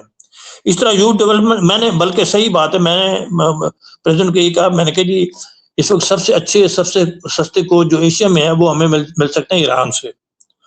यूथ डेवलपमेंट के लिए कोई ईरान से कोच लाए ताकि उसको वो लॉन्ग टर्म बेसिस पर आए और फिर हमारे यूथ पर काम करे। इस तरह ट्रेनिंग ऑफ द कोचेज और रेफरी, जिस तरह अभी मैं बात कर रहा था, कम से कम बी लाइसेंस कोचिंग कोर्स तो हमें इमीडिएटली कहें ताकि हमें कम से कम कोई 5-10 असिस्टेंट कोचेज तो मिल सके।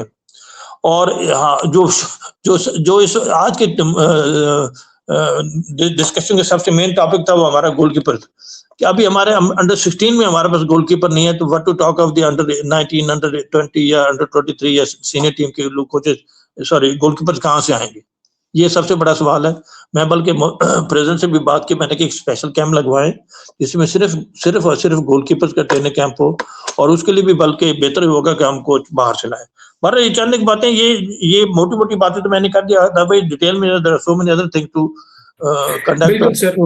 बिल्कुल सर, हाँ बिल्कुल बात सही है, बात हमने बिल्कुल ठीक है। बिकॉज जो हमारे पास ए लाइसेंस कोचिंग के कोर्स, ए लाइसेंस क्वालिफाइड कोचेज हैं, उन्होंने अपना ए लाइसेंस 15 साल 10-12 साल पहले किया था, उसके बाद उन्होंने खुद अपने आप को अपस्किल नहीं किया। जो अभी नई जनरेशन के कुछ कोचेज आए ना, जिन्होंने खुद अपने बलबूते पे अपने पैसा लगा के अपने कोचिंग क्वालिफिकेशन हासिल की है, वलीद जावेद, शेख हमदान वगैरह, उन्होंने अपना पैसा खुद लगाया क्योंकि वो खुद कोच बनना चाहते हैं। उन्होंने खुद अपने पैसे से जाके अपना एएफसी या यूएफए बी लाइसेंस किया, सी लाइसेंस किया, फिर बी लाइसेंस किया, वो ए लाइसेंस पे जा रहे हैं।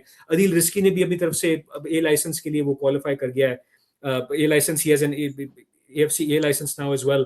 बहुत सारे लोग अभी कोचिंग कोर्सेज कर रहे हैं साथ साथ में इसको करने के लिए, वो खुद अपनी बेसिस पे कर रहे हैं। तो यही है ना कि जो हमारे पुराने कोचेस थे, मैं भी वलीद, जवेद, हमदान को, आदिल को भी पढ़े लिखे कोचेज, अच्छे कोचेज में शामिल करता हूँ। आदिल रिस्की थे तो खैर उसने वुमेन के लिहाज से बड़ी अच्छी परफॉर्मेंस भी दी है। लेकिन आदिल और हमदान का सबसे बड़ा मसला पता है क्या है? इनको कोई अच्छी टीम नहीं मिली अभी तक ट्रेनिंग के लिए, कोचिंग के लिए। हमदान तो ठीक है, चले शेख हमदान तो चलो कराची यूनाइटेड के साथ है, तो कम से कम उसने कराची यूनाइटेड के साथ रखा हुआ है, ठीक है, डिपार्टमेंट। लेकिन कराची यूनाइटेड की परफॉर्मेंस देखे ना, कराची यूनाइटेड ने नेशनल चैलेंज कप में भी हिस्सा नहीं लिया। अब बाकी छोड़ दें, मैं एक बात कर दूं, जब तक आप नेशनल लेवल के कंपटीशन में नहीं आएंगे आपका अच्छे बुरे का पता नहीं चलेगा। इसलिए मैंने उसको थोड़ा बहुत देखा है, हमदान को भी, वलीद भी अच्छा। देखिए हमदान और वलीद में पोटेंशियल बहुत है, मैं आपको सीधी बात बताऊं, इन दोनों में पोटेंशियल बहुत है। सिर्फ और सिर्फ इनको उस लेवल पर किसी अच्छी टीम, अच्छे डिपार्टमेंट में आना चाहिए। लेकिन अभी हमारा फुटबॉल का सिस्टम वही है ना, उसी डिपार्टमेंट में सारी उम्र खेलता है और फिर उसका कोच बन जाता है। अभी समय वही है ना। और ऊपर से अभी नेवी का एक जो मोहम्मद नवीद है, जो डिफेंडर था, अभी रिटायर हुआ है, उसको कोच लगा दिया। उसके पास बेचारे के पास तो अभी तक कोई कोचिंग कोर्स भी नहीं है, तो उसको कोच लगा दिया टीम का। वही बात है ना, बिकॉज अगेन वही रिसाइकलिंग करते जा रहे हैं। Again there is no actual growth of actual players etcetera. तो अगेन डोमेस्टिक लीग जब तक नहीं होगी, अब अगेन आई डोंट नो आपकी क्या राय है कि should we have a proper domestic club based league या फ्रेंचाइज लीग? अगर आप एक छोटा सा एक ब्रीफ अपनी ऐड कर दें कि हमें, क्योंकि मैं तो फ्रेंचाइज लीग के हक में बिल्कुल नहीं हूँ, बिकॉज पैसा आप साड़े होंगे फ्रेंचाइज लीग देते हुए। लोकल क्लब लीग बता दो यार, जिसमें लोकल क्लब्स या डिपार्टमेंट्स एग्जिस्ट हैं, उसको फिर हम आगे ट्रांजिशन करके आगे लेके जाएं। बट खैर वो एक लंबी बहस हो जाएगी साथ में। लेकिन ये जरूर है कि हाँ, कोचेस की में सख्त जरूरत है, बी लाइसेंस कोचिंग कोर्सेज की। जो हमारे ए लाइसेंस कोचिंग कोर्स, उनको पहले बंदा पकड़े कि भाई साहब आपने खुद अपने आप से कुछ कोई अपने अपस्किलिंग खुद की नहीं की, तो फिर ठीक है आप साइड पे हो जाएं। आपको बार बार रिसाइकल करने का कोई फायदा नहीं, बिकॉज अगेन आपने कुछ नया नहीं उखाड़ना था, आपने अपनी जवानी में कुछ नहीं किया, अब आप इस उम्र में क्या होना साथ साथ में। जब तक हमारे पास नई जनरेशन के कोचेस एजुकेट होकर नहीं आएंगे सामने, डेटा पे जो फोकस करते हो, स्काउटिंग पे फोकस करते हो, परफॉर्मेंस मेट्रिक्स पे फोकस करते हो, रिक्रूटमेंट पे फोकस करते हो, चाहे स्पेशली नेशनल टीम्स के अंदर, चाहे मेंस की हो, वुमेन्स की हो, एज ग्रुप टीम्स हो, और जो डोमेस्टिक लेवल पे जब तक आप नेशनल यूथ चैंपियनशिप्स नहीं कराएंगे, जो कम से कम कुछ महीने चले, हफ्ते नहीं, दिन नहीं, महीने ना चले कम से कम, तब तक बात नहीं बनेगी। और अगेन इस सिस्टम को मैच्योर होते हुए कम से कम 5 से 10 साल लगने हैं और उसके नताइज 5 से 10 साल बाद नजर आएंगे। लेकिन एक और मसला है कि बाकी दुनिया हमारा इंतजार नहीं करेगी। They will not wait for us. हमें अपने काम दोनों तरफ, हमें रिक्रूटमेंट भी अच्छी करनी पड़ेगी, ओवरसीज प्लेयर्स को लाने पड़ेंगे, ये हकीकत है। बांग्लादेश हमसे आगे निकल गया, श्रीलंका भी हमसे आगे निकल गया है। श्रीलंका की तो तकरीबन पूरी ज्यादातर टीम है ही डायस्पोरा से। उनका एक गोलकीपर, एक डिफेंडर है जो डोमेस्टिक है। सारे डायस्पोरा वाले उनके श्रीलंका वाले। Now there winning matches because उन्होंने उस टीम को सपोर्ट किया, फंड किया है, फ्रेंडलीज खेले, प्रैक्टिस की है उन्होंने। कंपैरेटिव फिक्सचर में, क्वालिफायर में एक्सपेरिमेंटेशन नहीं की कि यार हम चलो इस मैच में ये करते नहीं। उन्होंने फ्रेंडलीज खेले।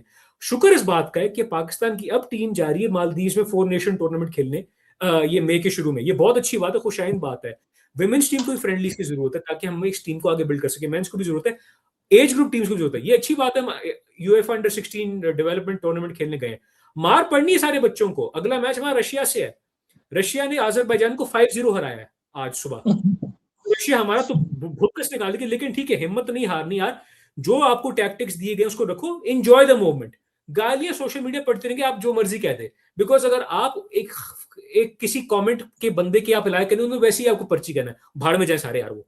खैर जाते पाकिस्तान के फुटबॉल के स्टेक होल्डर्स और जो नए फैंस हैं जो पाकिस्तान की फुटबॉल के मसाइल से काफी वाकिफ है, उनको एक अलविदाई मैसेज आप क्या देना चाहेंगे इस पॉडकास्ट के अंत पे, स्टेक होल्डर्स को और फैंस को? उससे पहले जरा एक बात मैं करना चाहूंगा जो जरूरी, मेरे ख्याल में हमने काबल के एक सवाल का जवाब भी दूंगा, जवाब भी आपने किया। जी जी। मेरे ख्याल में रिसेंट पास्ट में अगर किसी डिपार्टमेंट ने फुटबॉल की प्रमोशन के लिए एक अच्छा काम किया है तो वो पाकिस्तान आर्मी है। पाकिस्तान आर्मी ने पूरे पाकिस्तान में अंडर 16 टीम रेज की, मतलब कराची से लेके पेशावर फाटा तक उन्होंने मेरे ख्याल में 15-16 टीमें रेज की, अंडर 16 की। उनकी प्रॉपर ट्रेनिंग कोचिंग करी। फिर उनका नेशनल लेवल का कंपटीशन इस्लामाबाद में हुआ जिसमें पेशावर की टीम विनर होगी और सेकंड नेशनल कराची थी और थर्ड अगेन देवर फ्रॉम फाटा, जो गौर जमान दोनों टीमों को कोच कर रहे थे।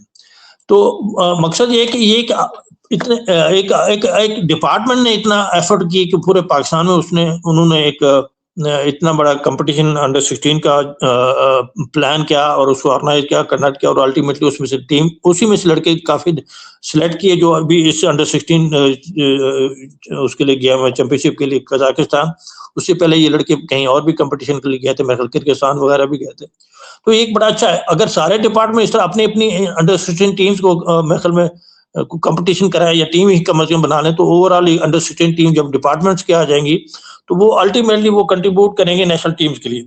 ये मैं कहूँगा आर्मी चीफ के लिए जो हमारे फील्ड मार्शल हैं आसिम मुनीर साहब, उन्होंने एक बड़ा अच्छा काम किया। और आपको शायद आपको भी इन चीज़ों का पता है कि हमारे फुटबॉल प्लेयर बड़ा एक गरीब लड़का होता है, उसको एक टीए मिल जाता है, एक अच्छी किट भी मिल जाती है, अच्छा शूज भी खेलने के लिए मिल जाता है, तो उसके लिए ये भी बड़ी एक वो खुशाइंद बात है। तो इस तरह ये मैं उम्मीद करता हूँ और पाकिस्तान आर्मी से ये गुजारिश भी करूंगा कि इस कंपटीशन को रेगुलर बेसिस पर करें। लेकिन बात वही उधर ही आती है, इसमें भी मसला वही रहा कि हमें अच्छे कोचेस उस रीजनल लेवल पर भी नहीं मिले, नेशनल लेवल पर भी नहीं रहे, जो इस टीम को अच्छी ट्रेनिंग, एक लंबा ट्रेनिंग कैंप करा के अच्छी ट्रेनिंग कराते, और उसमें से जिस तरह अभी हमारे प्रॉब्लम बन रहे हैं ना गोलकीपर्स के, कह लें ये इस तरह के प्रॉब्लम हमें कवर हो जाते हैं। दूसरा बात आपने पूछी थी प्रो लीग के लिए और प्रीमियर लीग के लिए।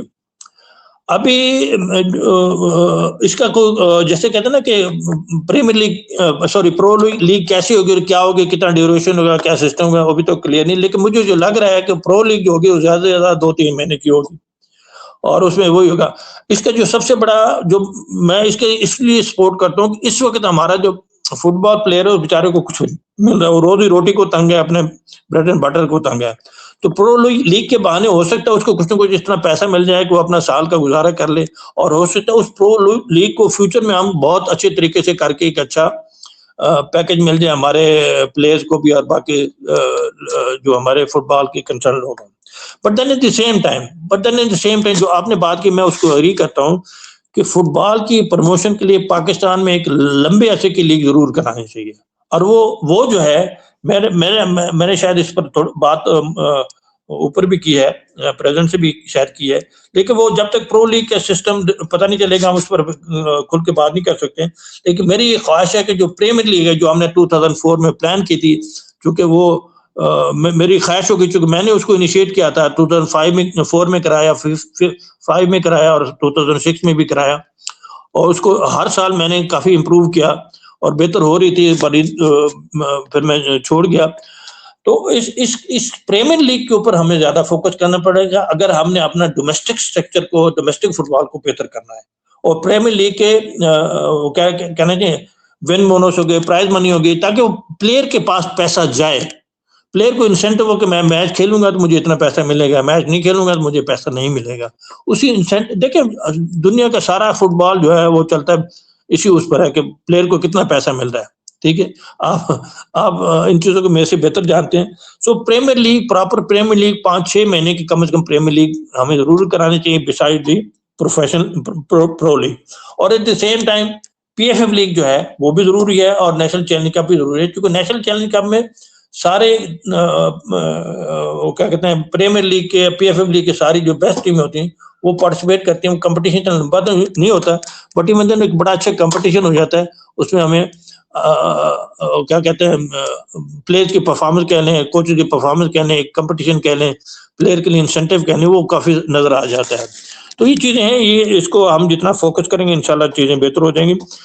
जो आपने बात की, आप अपना सवाल रिवाइज करते हैं, मैं फिर आपको उसको जवाब देता हूँ।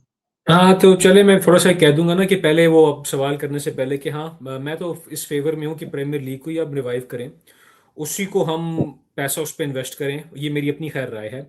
और हम gradually from a semi professional league से हम प्रोफेशनल लीग में खुद ही आए, वो प्रीमियर लीग या अभी प्रो लीग बने at the end of the day. हमें जरूरी नहीं कि हम एमेच्योर फुटबॉल से डायरेक्ट जंप हम प्रोफेशनल फुटबॉल पे मारें।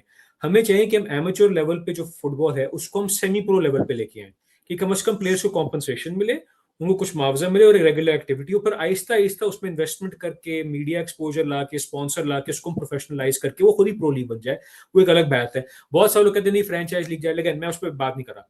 जो मेरा सवाल था ना आखिर में आपसे, कि आपका आखिर में पाकिस्तान के फुटबॉल के अब नए नए फैंस आए पिछले 3-4 साल के अंदर, जो पाकिस्तान की फुटबॉल की जो मसाइल हैं उससे बड़ा बखूबी वाकिफ भी अब हो गए हैं।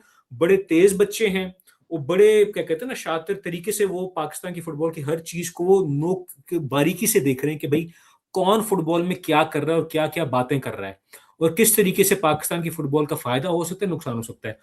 उन नए फैंस को आप क्या पैगाम देना चाहेंगे?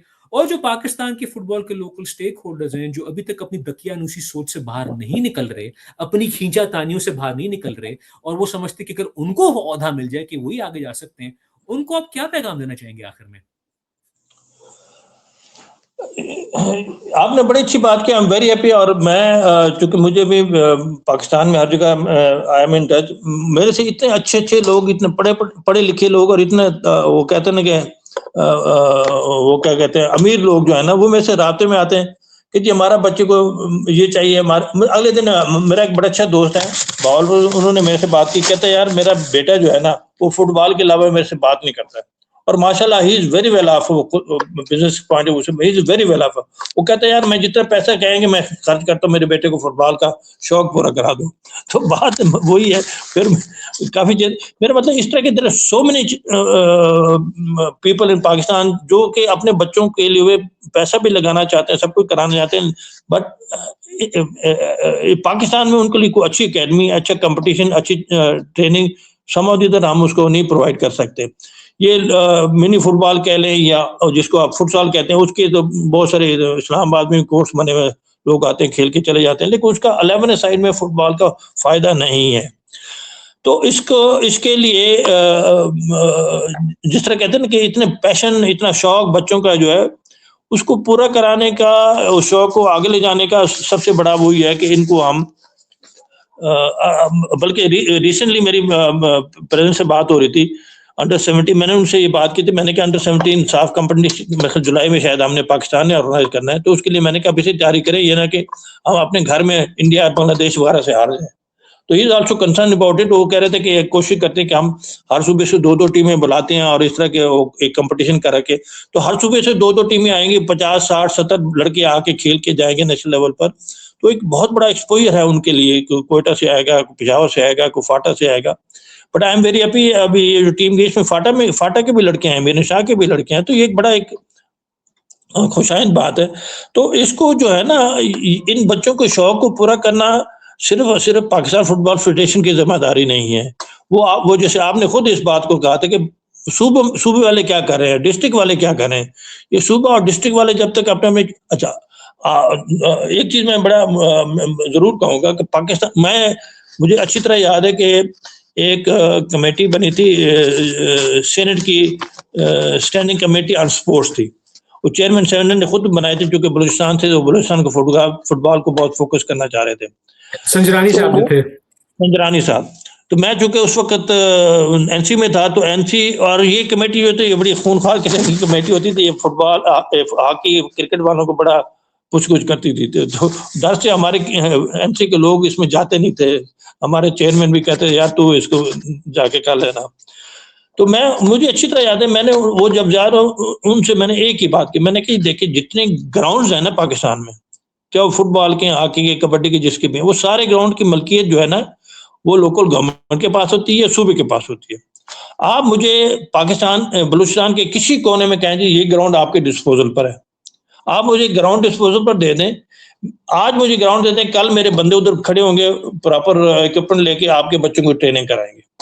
तो जब मेरे पास ग्राउंड ही नहीं है तो फिर मैं क्या कर सकता हूँ। हाँ, अलबत्ता ये मैं आम बात लोग करते भी है और इस पर पाकिस्तान फुटबॉल फेडरेशन काम भी करे कि पाकिस्तान फुटबॉल फेडरेशन के लिए अपना एक ट्रेनिंग सेंटर का मैक्सिमम हो, जहाँ पर हम कोचिंग कोर्सेज, ट्रेनिंग कैंप्स वगैरह करें और चलाएं।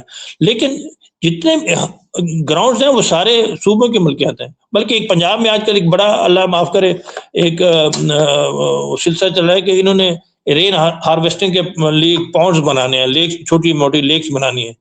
पता ये चला है कि सोशल मीडिया से मैं देखता रहता हूँ, जितने में खानेवाल के ग्राउंड में, पता नहीं एक और कोई जगह, उसके ग्राउंड जो स्टेडियम के ग्राउंड में उन्होंने इस तरह के पूल और चीजें कर दी जिससे सारे ग्राउंड भी तबाह हो गया। अभी ये तो हमारी अप्रोच है गवर्नमेंट लेवल पर कि जो ग्राउंड, अव्वल तो ग्राउंड है नहीं है, अगर हैं जो उनको इस तरह की चीजें में भाई अगर आपने लेक बनानी है, पॉन्ड बनाने हैं, तो किसी ऐसी अबंडन जगह पर बनाए जहाँ पर कम से कम हमारे स्पोर्ट्स ग्राउंड तो खराब ना हो। तो ये जब इस तरह के हमारे गवर्नमेंट लेवल पर चीजें आए तो वो फिर अल्टीमेटली पाकिस्तान फुटबॉल फेडरेशन सिर्फ एक नहीं है कि जो इन चीजों को हैंडल कर सके या स्पॉन्सर कर सके। इसमें गवर्नमेंट का बहुत बड़ा रोल होता है नीचे लेवल पर। खास तौर पर हमारे जमाने में इंटर स्कूल कंपटीशन होते थे, स्कूलों के इतने बड़े बड़े ग्राउंड होते थे, वो ग्राउंड भी विद द पैसेज। मुझे अच्छी तरह याद है आर्मी की हमने स्पोर्ट्समैन स्कीम बनाई थी under 10 to 12 years of age. अच्छा, उसको बेसिकली हमने सिलेक्शन करी थी, मैं उस स्कीम का इंचार्ज था, उसकी सिलेक्शन हमने करी थी एथलेटिक्स की या बॉक्सिंग की। एथलेटिक्स में अगर आप हिस्ट्री को देखें तो चकवाल, जंड, इस एरिया से, अटक के एरिया से बहुत बड़े इंटरनेशनल एथलीट निकले जिन्होंने मेडल्स वगैरह जीते इंटरनेशनल लेवल के।